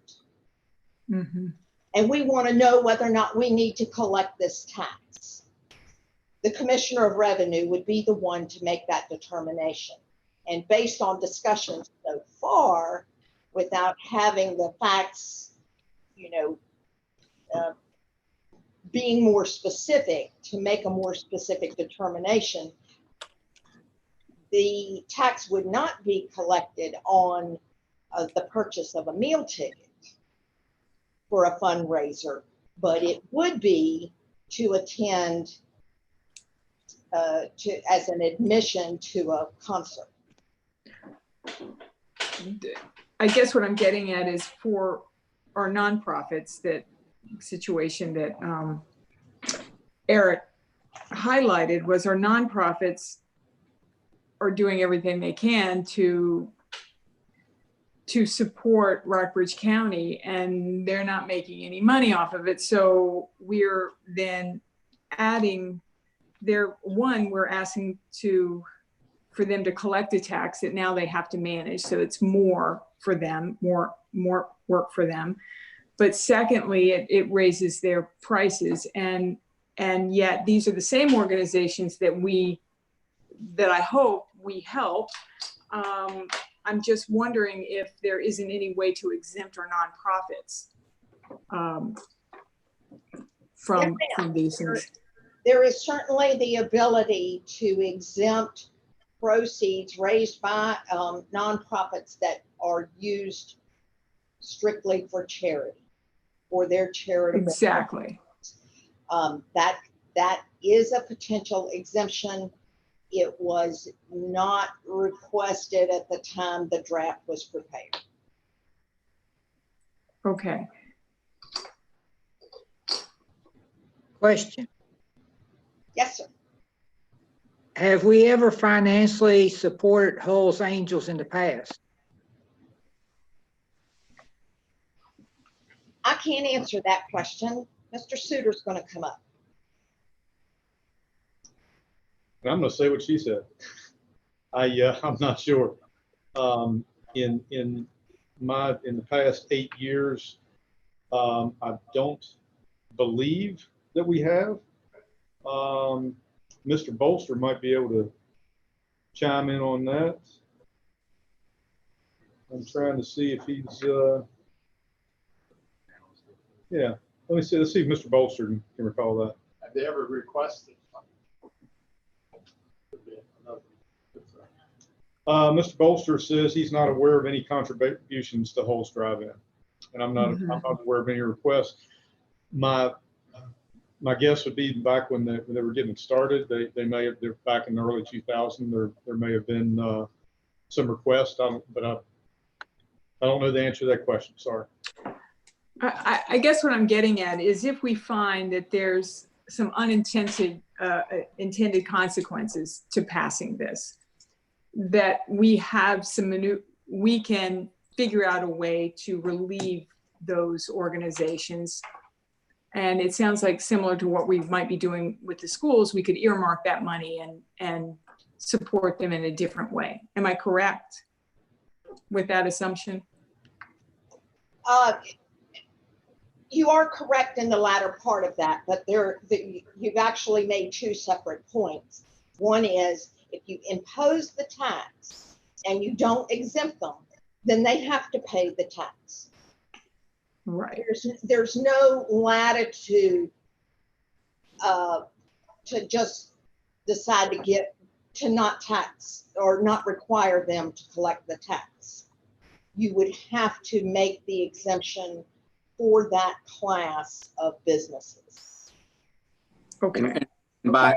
Then the second part of your question was, could you allocate as part of your annual budget a certain amount of money toward this 501c3 organization? You certainly can, with or without this tax. If you can, if they submit a request and the board feels it's warranted, that can certainly be done through the budget process. This is something that the Finance Committee agonized over and spent time talking about it. As Ms. Huffman just pointed out, Hells Angels is a 501c3, and there are a lot of 501c3s that this would apply to, or many. So we felt it was, we didn't want to start picking out onesies and twosies And Mhm. there, Yeah. there are 501c3s that have a lot of transient attendees. So then we're missing out on transient money, which is a similar argument, you know, in occupancy tax. So we thought about it, and it just felt wrong to try to just leave single people out. I understand that. I just wanted to know if there's some way to, you know, if we're putting too much pressure on one organization. For instance, one organization like Hulse Drive-In, that is everything they take in is all going to be taxed. Whereas other organizations, they might have a little of this, you know, that might apply, but most of their revenues aren't. So as long as I am fine with doing that, as long as we have some way, some mechanism to be able to address some of the unintentional consequences. And I think everyone can agree that having a drive-in in our community is a wonderful thing. And we certainly want to keep the drive-in in our community. That is my only concern is when we see things like that happening, that we can address it. But the tax is not a tax on the business. It's a pass-through that they collect from their attendees, correct? Yes. Yes, I understand that. I wasn't saying that it wasn't, David, but if you do, you know, if it's a 10% tax and it's a carload is $20 and now the fee is $22, you have to will it affect them? And, you know, be able to address that. And it might not, it might be fine and it's good, but then it might really drive down sales for them. So, and most people that go to Hulse Drive-In, I doubt that they're pulling from outside our community. That's the other thing. Many businesses or nonprofits might be drawing from outside the community, whereas some, maybe Hulse Drive-In, all inside the community, and 100% of their revenues are going to be taxed under this. So not them, but you see what I mean? Okay, any other comments? Hearing none, is there a motion?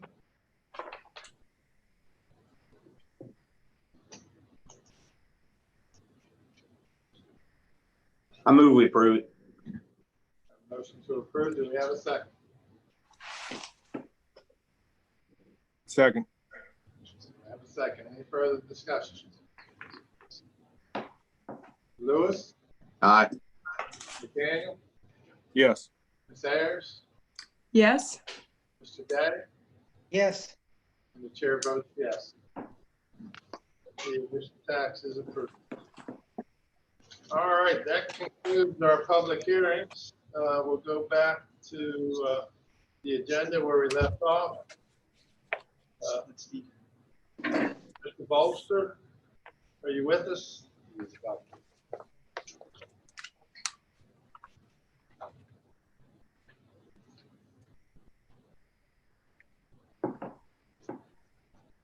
I am. Let me just start my video here. Okay. All right. We're going to consideration of the courthouse elevator maintenance contract. Yes, you may remember last month, staff the ranking of proposals that were received on the courthouse elevator RFP. And so at that meeting, the board authorized the county administrator to enter negotiations based on the ranking. We are coming back with a draft contract that we believe is advantageous to the county. It is with Otis, and they are the ones that had the contract the last 6 years. We believe this contract allows them to provide services that meet or exceed the current contract dating back to earlier in this year. We did realize about $366 in annual savings for this negotiation. So the annual preventative maintenance service will be at $6,946.20. As we've done in the past, this would be paid quarterly at $1,736.55. And so again, there's a draft contract in your package. This would be for 2 years. The RFP does allow for two-year extensions once this is completed. So what staff is requesting is that if you guys are in agreement, if you all are in agreement to authorize the county administrator to execute a service agreement which is an advantageous to the county and is approved as to form by the county attorney. And I'm available to answer any questions. Questions for Mr. Bolford?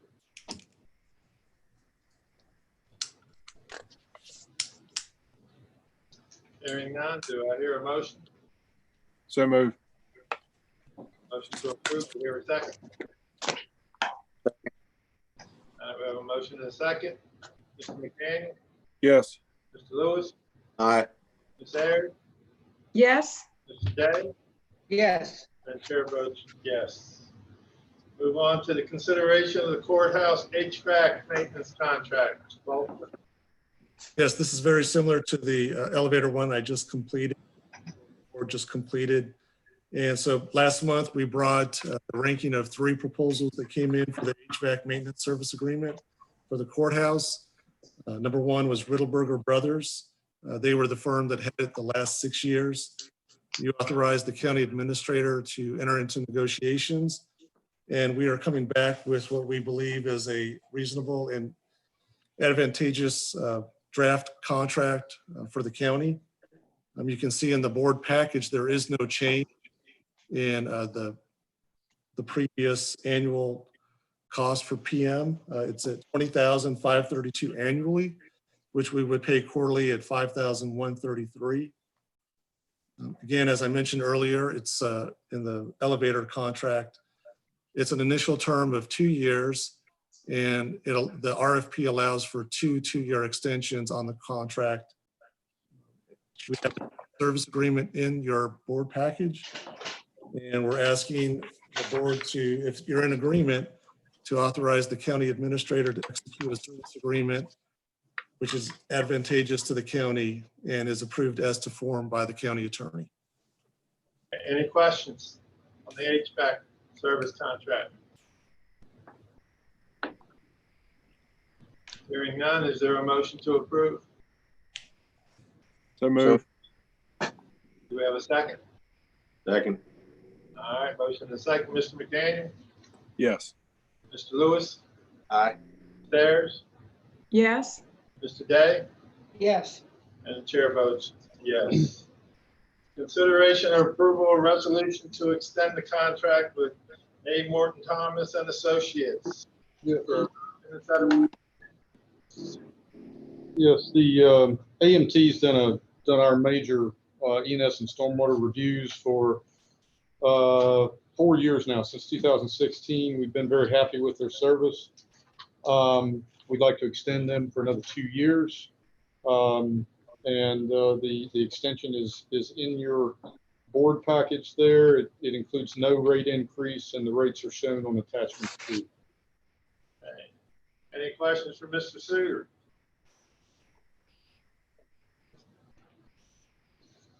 Hearing none, is there a motion to approve? So moved. Is there a second? Second. And a second. Lewis, Aye. McDaniel, Yes. Yes. Ayers, Yes. Mr. Day. Yes. All right, the resolution is approved. All right, we're to the revisit the consideration of the new Fire and Rescue Association and County Code Divisions. Chief Ramsey's with us. Good evening, Mr. Chairman, members of the board. As you may remember, last month, we brought to you a recommendation for the RCFA, the Rockford County Firefighters Association, and the Rockbridge Emergency Rescue Group to meet and kind of discuss this. This was at the request of the RCFA to see if they could talk to the RERG about coming together or discussing the proposed resolution that was presented. sometime back. So that meeting was held June the 10th. There was a representative from every agency in the county. It was held at the Fairfield Rescue Squad. Ms. Ayers and Mr. Day attended via Zoom, along with some of the other folks. I was there as well. The meeting started off kind of discussing the resolution briefly. The RCFA expressed some concerns with the proposed resolution and was not in support, as they had talked about at their previous meeting, not in support of the document written. Some further discussion resulted in a proposal from the RCFA and the RERG to come together as one group without the county involvement, to essentially do this on their own, join together. And their recommendation is to allow them time from that meeting to come together jointly.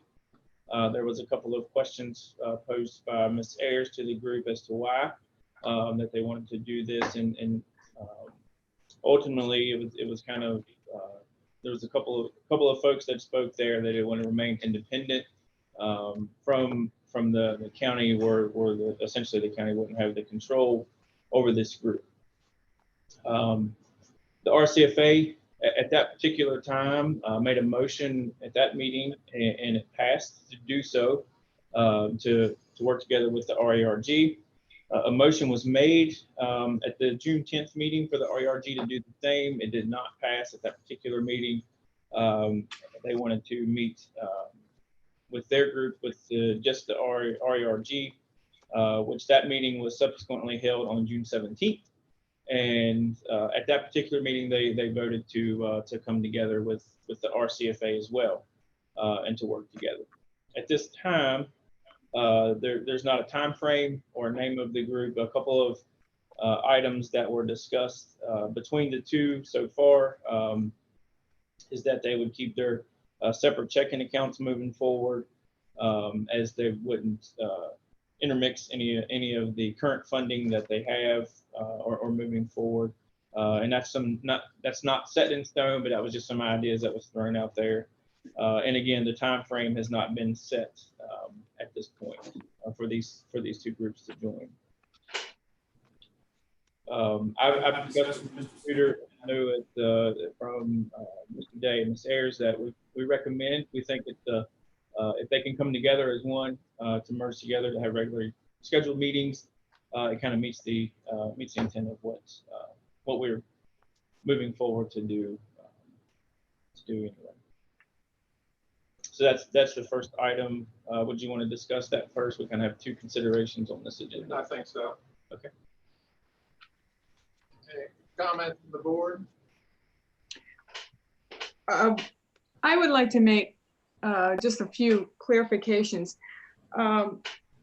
Chief Ramsey, I just want to, what I did hear were two primary things at the meeting on June 10th, was that they did want to remain independent, and that fire has more representation than the rescue. Those were the two primary things that I heard. In clarification for me is that this won't be a county association, correct? I mean, it is my understanding that the chief was a voting member, and they voted to not have the county employee as on that voting, as a voting member. And that was one of the changes that they asked to put forward. And I believe we accepted that. Did we not, Chief Ramsey? So yes, in the original draft, that was in there that the chief would be part of that voting group. I don't know that it was asked or requested per se officially, but based on and working with the presidents and hearing conversations or hearing comments from both of those groups, that there was some concerns about the chief, my position being, part of that group. So then that's when we revised it to make that group kind of autonomous, and then that they would make recommendations to the fire chief to, you know, on behalf of the county per se. So I would be still attending those meetings, but not essentially a part of that particular group. Right. So yes, just to reiterate, it really wasn't a official vote from one of the other groups. It was just comments as we was working through the original draft of the resolution. Right. So I guess my point is this won't be a county association. You are not a voting member. The fire and rescue groups will be the voting members, would be under this association. So I just felt that I just didn't understand that concern, and I'm still trying to, but clearly it was their concern, and just moving forward with this and how that is addressed. Still, in a new agreement, that would still be the case, correct? Was there, just real quick to clarify that, you're both kind of right here. It wouldn't be the county wouldn't be a voting member of this, but it would be an organization formed by the Board of Supervisors. That's what this resolution would do. Right. Okay. And at that point, they would vote to make recommendations to the fire chief or designee, you know, to bring forward to the board for whatever the situation may be. But the county worked on this for 6 years using staff to come up with this agreement, correct? But in the end, this agreement we won't have a voting member on it, I guess is my point. That is. And just one point of clarification, the 6-year part, in 2014, the RCFA and the RERG discussed, the RCFA did vote to enter in discussions with the RERG at that point. It just did not move forward. And then we started discussions, you know, last year. I think we've been at it about 13 months now. Okay. So now we're going back to the 2014 where they're in discussions to try to come up with an agreement. Okay. Right. And I do think a little bit further along that they both actually voted to enter into merge into one group. Okay. If they merge into one group, it'll be fine. And they're going to keep their funds. Do we get an annual audit of those funds? Or? Mr. Lyons, I don't think we can hear you very well. Oh, I was asking if we would get an annual audit of their funds since we contribute.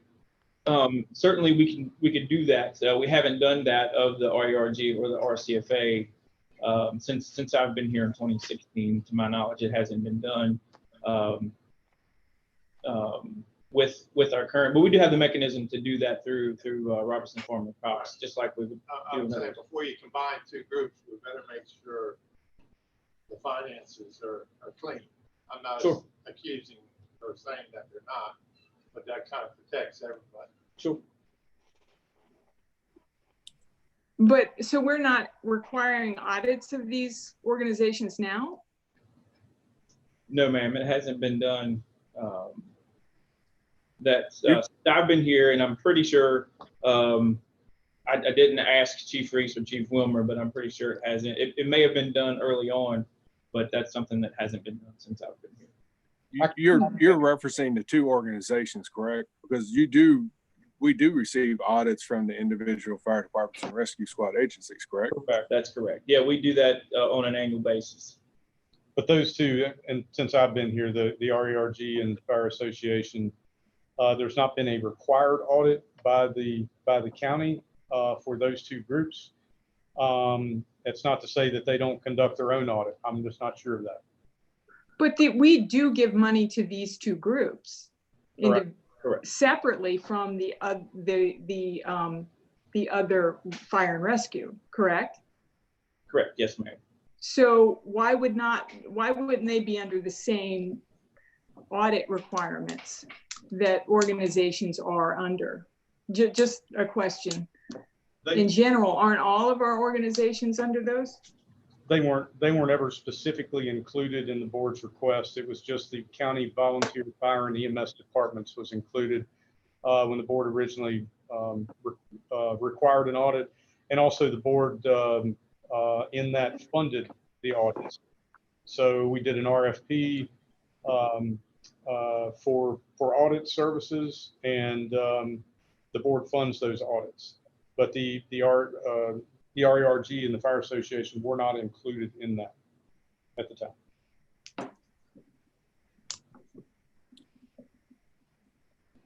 Given the amount of funding that we provide to these organizations annually, and given the fact that we have paid personnel now in order to run calls for some of these organizations, I understand and I agree with our chief not being a voting member. But when they say that they don't want the county to be a part of that newly formed organization, I do not agree with, based off the fact that the funding we give and the fact that we have paid personnel that are responding to calls for their organizations. Absolutely. Agreed. Well, I think the document that was put out was pretty good and takes into account a lot of those questions and concerns. But if there's something else that wants to be proposed, I don't want to miss out on that. So we took some time for them to have a meeting. Could we say, you know, give us what you do want in some period of time, and what would be a reasonable time to.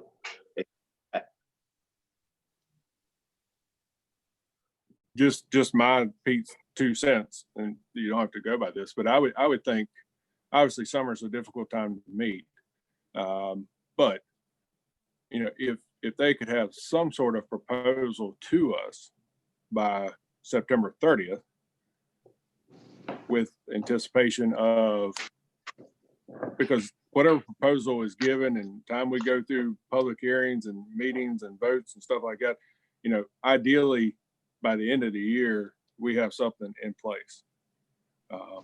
But I think you have to put some sort of deadline on there for the proposal so that we have time to review it and get back to them with any questions that we have.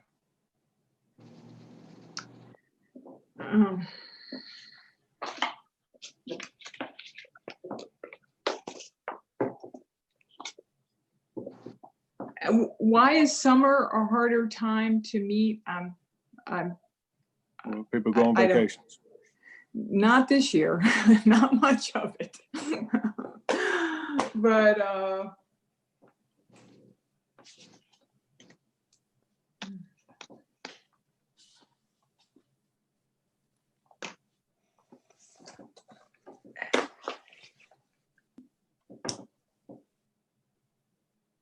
Day, you want to? I thought Leslie was getting ready to say something. You go ahead, Mr. Day. This is certainly nothing new to these organizations, and it's been hashed around and kicked, and they have asked for time. I think 60 days, they should present us with what they would like to see for the board to approve it. But they've known about this for a long time. The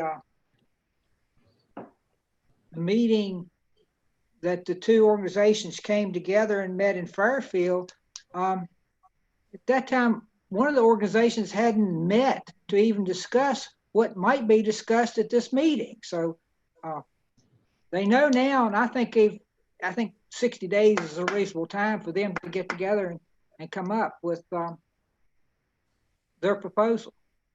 Well, then that put our first September meeting in.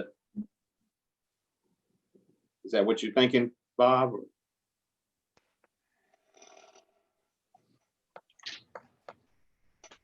right, well, it's the first September meeting. I would agree with that, yes. It's a little longer, but I don't know, it's just. Yeah, I know.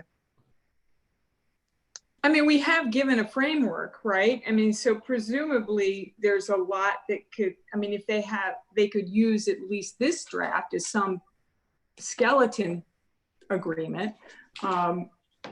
So it's not like they're starting from scratch. Right, exactly.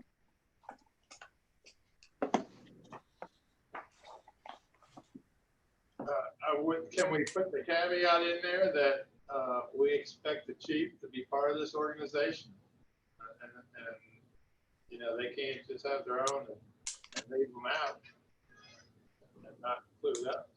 You do part. I do adjunct, not voting member. Right, yeah, I'm not saying a voting member, but they need to include him in the organization. I would think they'd want to do a working group that definitely was working with the chief so that they could get some feedback along the way. That would be a reasonable thing. I know that their requests have to go through the chief to come to us. Correct. Yes, sir.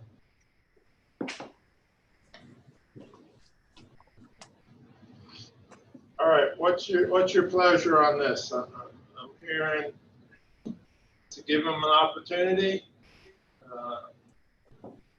So we're saying if they could get it to us by the end of August, so we have time to look at it before the first meeting, rather than the first meeting. Yeah. Is everybody, I see you nodding your head, is anybody against that? So if they could have it done by August 31st, that gives us time to look at it before our first meeting in September, and then hopefully we can have a vote in September. All right, do we need to look at the county code now? If I could just back up to the audit, just so that I understand, is that something we want to include these two groups in on the annual audit? Before they can merge, just to protect themselves, they need to audit their books, or have their books audited. If they're already doing it, they just need to provide us a copy. Okay.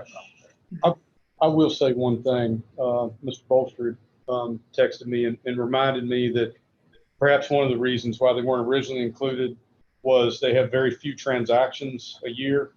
You know, nothing remotely similar to the other volunteer fire and EMS agencies.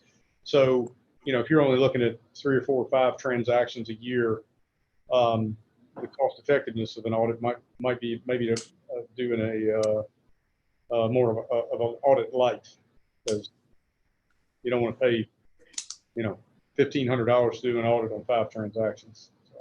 Can we just let Mr. Bolster take a look and get back to us on whether he thinks they need a full audit? I think it'd be good. Well, there are ways around a formal audit. There are community members, well, members in our community that will do it for free, pro bono, because they just is part of our community, and they will oversee that.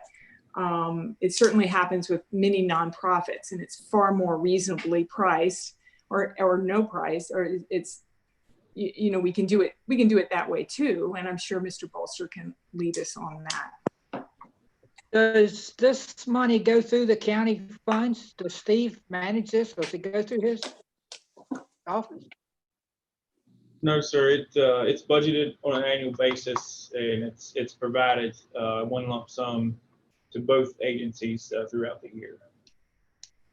Yeah, but Steve said they have a very few number of payouts. Steve's on there. Right. Mr. Day, I don't have visibility on their financial books. I believe they have very limited transactions each fiscal year.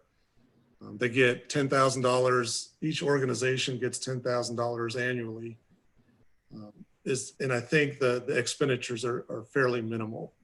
And so that was the point of me sending a text to Mr. Suter, just to say I believe that the cost of doing an audit would probably not beneficial in light of the handful of transactions they probably occur each fiscal year. So they do not receive any grants. I'm not aware of any. So the RCFA, not so much a grant to the fire association. Some of the things that they get would be money that could potentially for doing fire training. Chief Wilmer has managed that for several years and putting in for funded courses, that kind of thing. And there are some times where he has to pay instructors to teach classes out of this fund. But the actual transactions, like Mr. Bolter said, would be minimal. So the grants would be, per se, the state providing the class, but not really a lot of money changing hands back and forth. So if I may, so both organizations get $10,000 apiece and the request is for a certain service that we ask them to provide. Is that correct? You don't really provide a service. The RCFA uses a lot of their funds to put on, just about all of their funds to put on Firefighter 1, Firefighter 2, hazmat ops, training classes. And that money goes to, in addition to some minimal registration, student registrations, like $35 a student for an EVOC course or a hazmat ops course, to $35, depending on the class. Some charges could be $50 to $35, something like that. But that money would go into that account, and then that's used in addition to the $10,000 to pay for instructors or any kind of cost associated with putting on that training. But what about the RERG? The RERG, they manage. Currently, they're using some funding to work on the MCI trailer that's housed here in the county, kind of doing some upgrades to that. Historically, they have purchased, assisted with a grant in purchasing equipment for all of the EMS certified vehicles in the county, such as when the Narcan was being pushed, the RERG supplied that one kit to every EMS agency vehicle. They purchased backboards for the ambulances so that they would be all the same and housed at Stonewall at the hospital. So when they pick it up, they can grab a backboard, put it back in the ambulance and go. So there's been several items down through the years that they have assisted with. We partnered with them on a grant for laryngoscopes, which is video laryngoscopes to assist aid in intubation of unresponsive patients. That we were awarded that grant, that the RERG picked up the other percentage on that. So there's been since I've been here those types of activities going on with them. Good.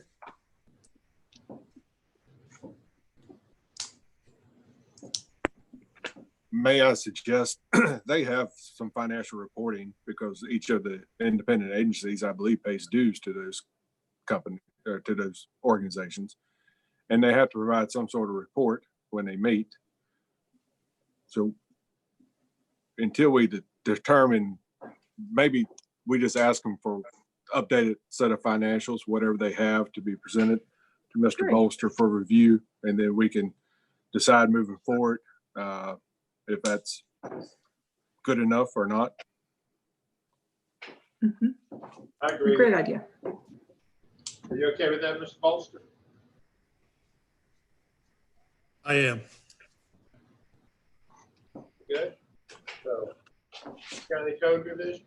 Yes, sir. So in light of this, one of the things I would like to bring to light is the other amendments to the county code. The important one is the burn ban ordinance.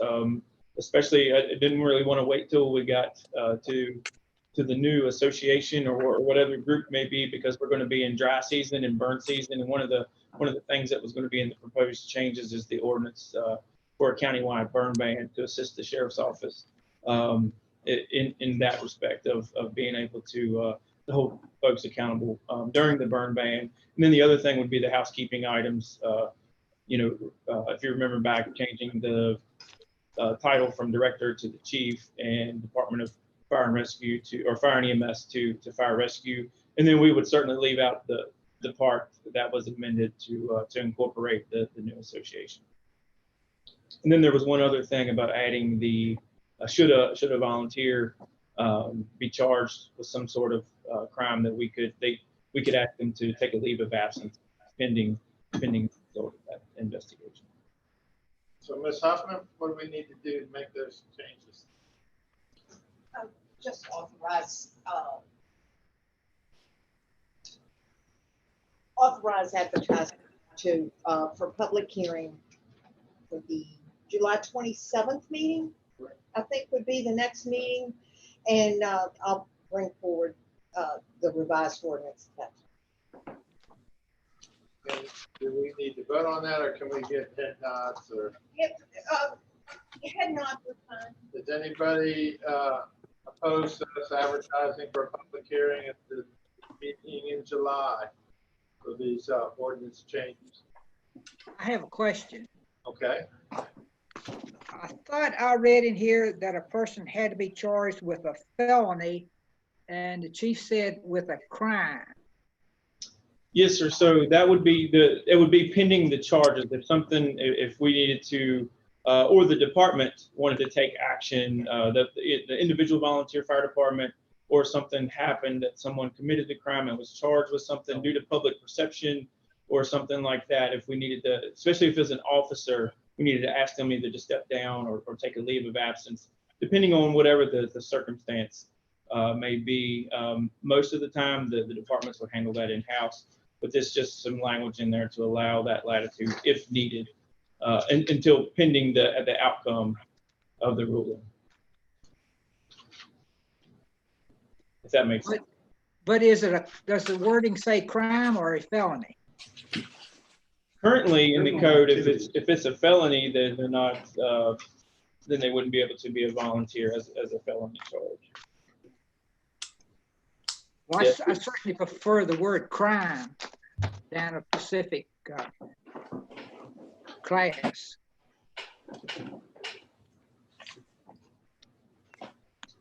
Yeah, it says the chief shall have the authority to suspend, terminate the membership of any volunteer member of the department. Should a member be under any investigation for criminal activities of any kind, potentially could be detrimental to the individual department or county's fire rescue system, pending the outcome of the investigation. Should the court ultimately find the member guilty of felony, his or her membership with the department shall be terminated. So any criminal activity. Good. That could potentially be detrimental to the individual department or the county's fire rescue system. Right. But how does that work with each department being individually operated? What do you I mean, if we say that member whoever at whichever organization, you need to step down, and that department says, no, we don't want them to. How's that work? Yeah, so the one would be that that's the reasoning for the code. Public perception is the main thing, but we have had the incidents where in the past, since I've been here, where we've had those some things come up that we've had to ask, go to the department and ask for that to happen. I understand that, but each department is independently operated. They're not a county operated department. So all we can do is ask or recommend, correct? Currently, yes, sir. Even if it's in code, how are you going to enforce an independently operated department to do something? Yeah, it would be, they're part of the public safety part, and they're named in the public safety sector of the code as under the county's umbrella.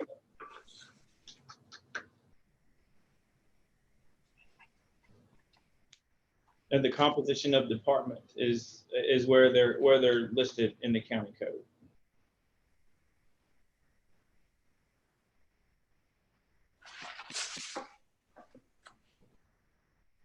I'm okay if we want to move forward with advertising, but prior to that meeting, I would like some information pertaining to that particular subject from our county attorney.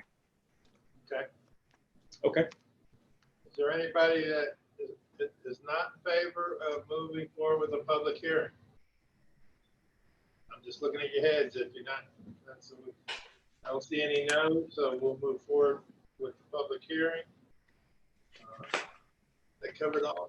Yes, sir. All right, we're good. We'll move on to barking dogs, Ms. Houghton.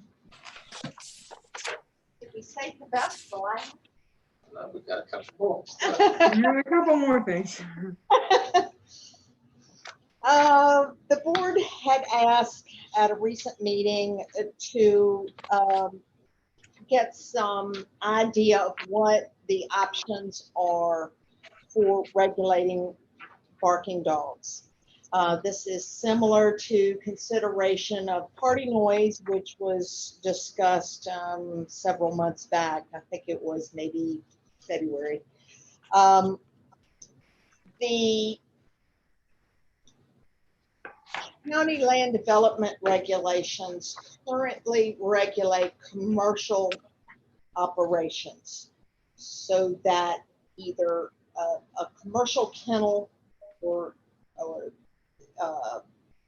breeding operation, for example, would not be permitted in certain areas of the county, and or would be permitted through a special exception permit.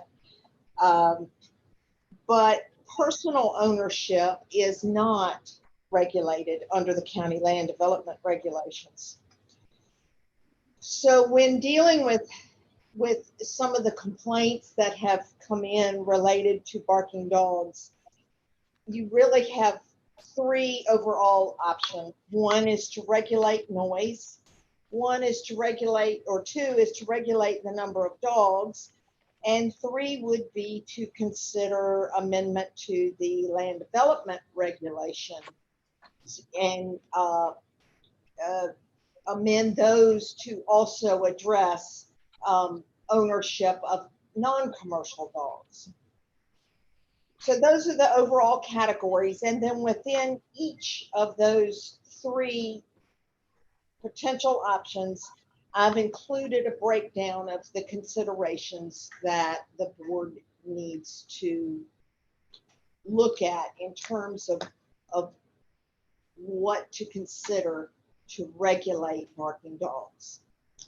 Under regulation of noise, initially, or number one, you would prohibit that type of noise. You need to select the hours when it would be prohibited. 24 hours a day, some variation of say 10 p.m. to 7 a.m., 11 p.m. to 6 a.m., some period of time to regulate when a person, an owner or custodian of a dog would be in violation if their dog was barking during those hours. Would need to make a selection about what areas it should be applicable in, whether you want to limit it to a residential zoning district, whether that and other zoning districts or some other zoning districts, or make it applicable countywide. Establishing a standard. I've used examples of time periods that have been used by other localities. The barking lasts for 20 minutes continuously or intermittently for more than half an hour. But again, some localities use 10 minutes, some use 30 minutes. Intermittent, they may include a requirement that there be no more than 5 minutes or no less than 5 minutes in between for it to be intermittent barking. The other standard, you would need to include an objective standard, a distance of 50 feet or more, similar to the noise ordinance. Exemptions for dogs due to harassment or injury of the dog due to trespass on the premises. The county dog pound would be an exempt facility. Other possible exempt facilities. Enforcement, animal control officer or a law enforcement officer or both.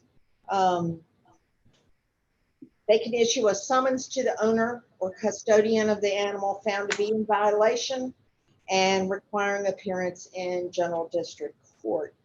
This does not preclude, however, the citizen pursuing their own criminal or private nuisance proceeding by going against the responsible party, either with a private warrant. They would provide an affidavit to the magistrate to obtain a private warrant or to file for a civil proceeding for a private nuisance. The penalties, typical penalties: first violation, class 4 misdemeanor; second or subsequent in a 12-month period, a class 3 misdemeanor; and 3 or more convictions within a 1 year could result in seizure of the dog. The second category, regulation of the number of dogs. You could, for example, limit ownership to 3 dogs or some other variation in number over the age of 4 months. Some localities use 6 months. You would want to look at whether you want to make that limitation outdoors only or on the property at all, including the dwelling and outdoors. Limiting the housing of the dogs in the dwelling, outdoors, or both to a distance of so many feet from another dwelling or another property line, or both. And then several jurisdictions vary the number of dogs permitted based on the lot size and the zoning or the zoning district. For example, no more than 2 dogs on a lot size of 20,000 square feet. Limit of 6 dogs for 1.5 acres. Again, any of these can be used in combination with one another, or specifically only the one option. But those various combinations could be made applicable in a residential zoning district, in some other zoning district. One locality has specified subdivisions and mobile home parks throughout the county. I'm not comfortable with that option necessarily because of equal protection considerations, but one locality that I know of has done it. I think that was Allegheny. You can make it applicable countywide or some combination of the above. You would establish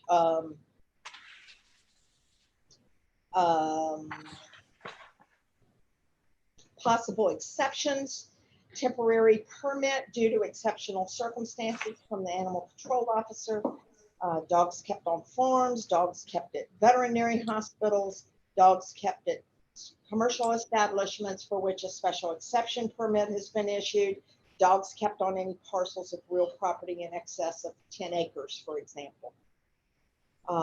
Again, enforcement would be the same as with the other for noise, and the listed penalties are more or less the same as listed before. And then the final option, which I had mentioned earlier, was to incorporate it into zoning regulation, and that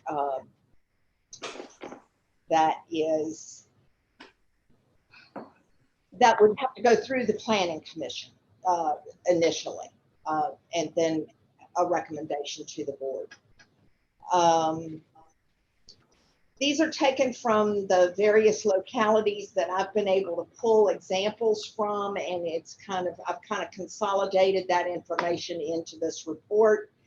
I did include a prior draft for our county from a number of years ago. It was never adopted. It's just an example. And I believe the Tanner case has come down. I mentioned that when we talked about the noise ordinance. That case has been decided since that draft was done. So I would need to go back and ensure that something like that would meet the standards under the objective requirements of the Tanner case from Virginia Beach. And in addition, if the board is interested in focusing those regulations on a particular area of the county as opposed to countywide, or on particular size lots, for example, the draft would need to be adapted accordingly. And I'll be glad to try and answer questions. Any comments or questions on this up?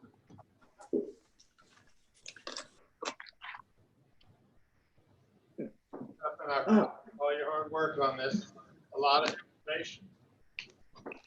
Everyone needs to review it carefully. So, Ms. Huffman, does the Tanner ruling or whatever, does it have anything to do with residential property? No, ma'am, it has to do with objective standards, ensuring that it is not a subjective determination. It helps law enforcement address the violation if there is one.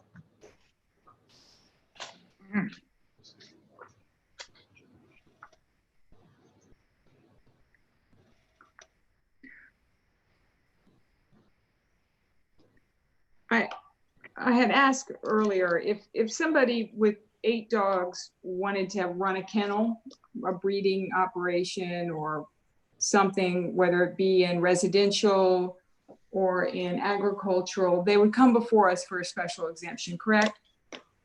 For a kennel? I believe that is correct in all zoning districts, but I don't believe a kennel is permissible in a residential zoning district. Yes. I guess I feel that there's this, you know, if these dogs were breeding dogs, or if they, and who knows, but you know, you still can in a residential district have an unlimited amount of hunting dogs right next to your neighbor, housed outside, going off at all hours. That's the problem I have. Yet if I want to operate a little overnight where people can drop off their dog, I would have to get a special exemption, and I would be denied in a residential district. I feel that we need some relief from people that are willing to house hunting dogs that bark all night right next to their neighbor in a residential district. And currently we have no way of doing that. Do I really want to have I don't, but unfortunately there's no way we can address this. But I think that I would like to see something within a residential district that is similar, at the very least, to the noise ordinance we have for people having parties at WNL. And so I don't know how to proceed with this, other than I would be very interested about the Tanner rule, and I realize that we have to digest this somewhat, and then perhaps we can ask our questions at another meeting when we don't have quite so much on the agenda. So.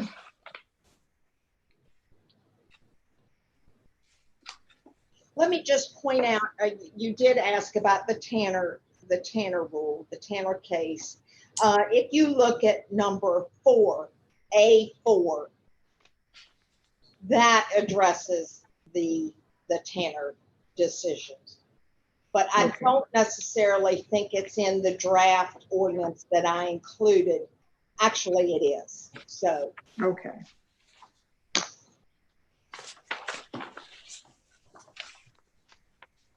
Any other comments? Mr. Chair, the only comment that I have is I did receive a call from a constituent referencing an issue with a barking dog, but said they were able to resolve it with the neighbor. It was when the dogs were younger and they got older and didn't seem to be as big a deal. I've also received several calls from people who are fearful that, you know, this type of ordinance would lead to other ordinances, you know, dealing with noise and what people are able to do on their property in the county and so forth. So I just wanted to pass that along, that from what I had heard from constituents. And I agree. I have working dogs myself. I use working dogs for my sheep for protection. And I too am fearful where dog ordinances can go. And I don't think it's appropriate to put basic standards, home standards on our dogs. I just want some kind of protection for our residential people that live right next to each other, and where it's not appropriate, and where the neighbor refuses to really deal with it with his neighbor. So any help you all can help me. We can be creative and come up with something that does not put restrictions on people unnecessarily. I would really welcome. Okay, so does everyone want to take time to review all this information and bring it back up at a later meeting? Yes. Anybody against that? All right, Mr. Suter, we'll bring this back at a later date.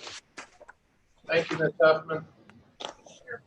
If we can have a report on the CARES Act funding, Mr. Suter.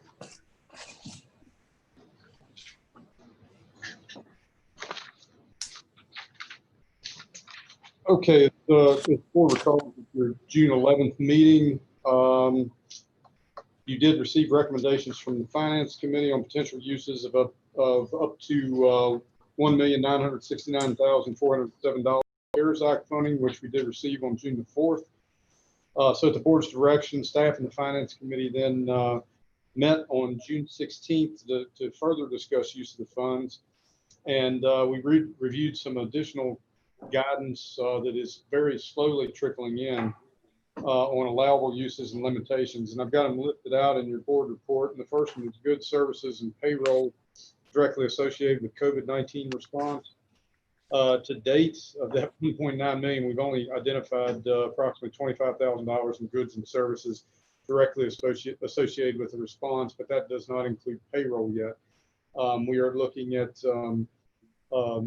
staff has actually in-house developed a payroll tracking system to identify all eligible payroll costs, and that's to include other agencies such as the sheriff's office, jail, etc.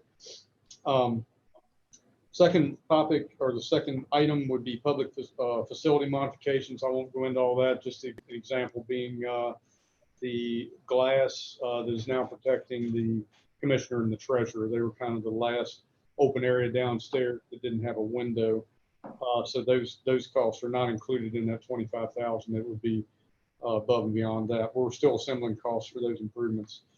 Third item, and again, these are not in order of priority. These are just how they're listed. Third one is business support and recovery. Finance Committee discussed establishing a fund pool to transfer to the EDA for distribution to businesses via a grant application process. It was discussed or that perhaps the existing application criteria that is being used by the EDA may be amended somewhat, or we might suggest amendment to the EDA to allow some additional fund distribution and potentially increase the maximum amount of grant award. The Finance Committee also recommends seeking ways in which grants could include agriculture-related businesses. The fourth category is K-12 education. Finance Committee recommends distribution of a lump sum of funding to the Rockford County Public Schools for COVID-related expenditures. A specific potential would be electronic devices used to enhance distance learning capacity for students. The school and the county executive committee did meet last Thursday, and the school division is working to develop a list of projects and supplies with costs to share back to us. For technology and telework, the next category, in effort to ensure that as many staff as possible could more easily work remotely in the event of a resurgence this fall. Staff is working to identify technology costs. This includes technology upgrades in this room to facilitate meetings of the type we're in right now. Next is fire and rescue. We discussed ways which we could assist volunteer fire and rescue agencies. Clearly direct costs such as COVID-related PPE type of things are covered, but we're looking for additional ways to assist. And we're also looking at potential to offset staffing costs related to COVID. Another category, it's not really listed, it's kind of more of an other. We're working with the regional jail to identify COVID-related costs. So far, we're looking at our portion, the county's portion of the 3 localities share of the emergency housing costs, which have, we believe are going to end up being fairly substantial to create that separation and quarantine space for prisoners during the COVID emergency. A COVID-ready transport van. We've had, if you've got someone who is suspected of being sick, has a fever or anything else, you can't take more than one person in a vehicle at a time. There's new vans and vehicles available that you can actually quarantine someone in the van, and they also are much easier to and sometimes automatically disinfect after a transport. Upgraded laundry equipment and duct cleaning and filtering. We've also discussed a mechanism to share CARES funding with the towns of Goshen and Glasgow. We've used examples from other counties, we're crafting a draft agreement for project/cost submission in order to effectively or collectively ensure that all costs that are proposed by the towns would be eligible under the grant. And with the board's permission, I would like to work with Goshen Mayor Tom McGraw and Glasgow Town Manager Eric Pollitt to facilitate this. Finally, it's important to note we still do not have truly firm direction from the state or the federal government. The guidance remains that we can spend the funds under a broad set of criteria, but if they determine at a later date after December 30 of this year that an expenditure is ineligible, they can claw it back. And again, the way they would claw it back is they would reduce our payments from some other areas, such as sales tax.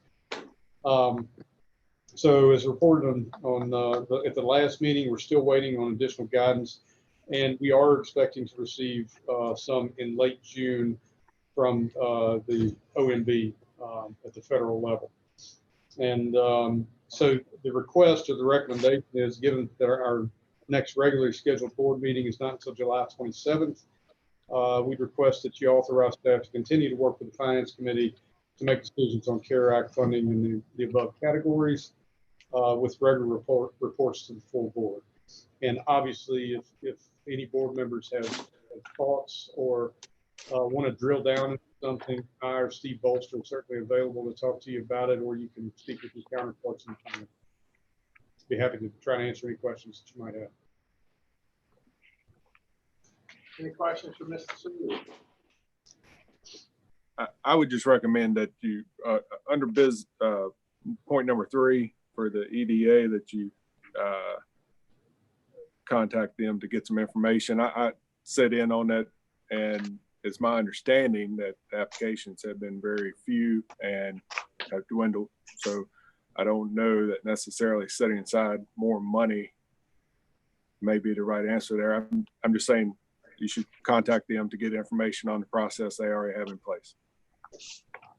I'd certainly be glad to do that, and that's one reason the Finance Committee discussed asking the EDA to potentially, maybe there could be some relaxation of the application criteria so that maybe some more businesses would be eligible, and also to increase the amount. So, but it's a good point, and we'll certainly pursue that. Anything else for Mr. Sewell?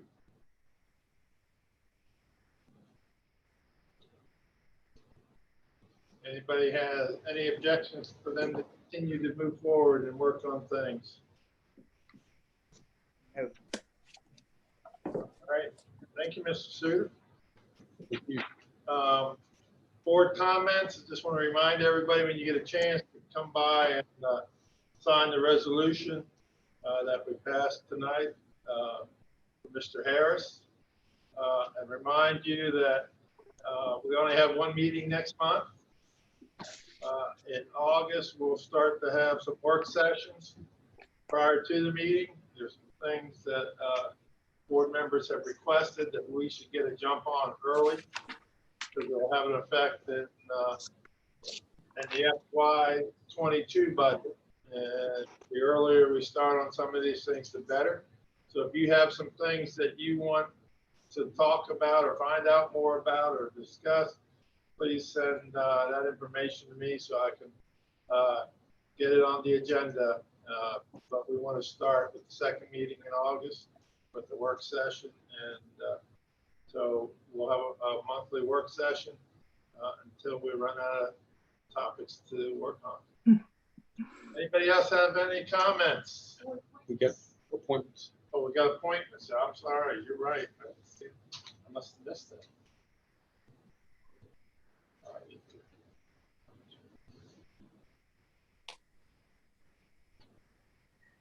Yeah, we have some board appointments.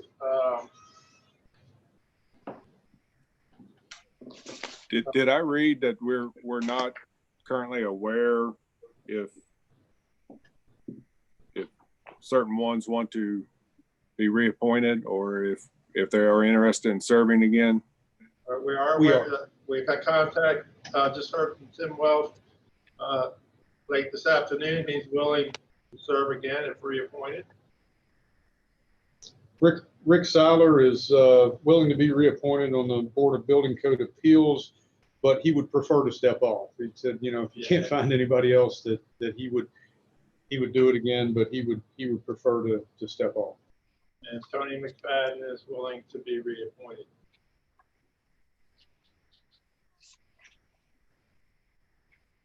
I think we could probably move ahead with the TCO and the social services and let's see if we can find a participant for the building code. Okay. Great. So to do that, I would make a motion to reappoint Mr. Welsh to the TCO. Okay. Do we have a second? Second. A second. All right, Mr. Lewis. Aye.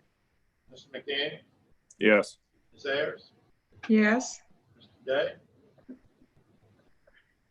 Mr. Day. Yes. And the chair votes yes. Mr. Yes. Reappointed.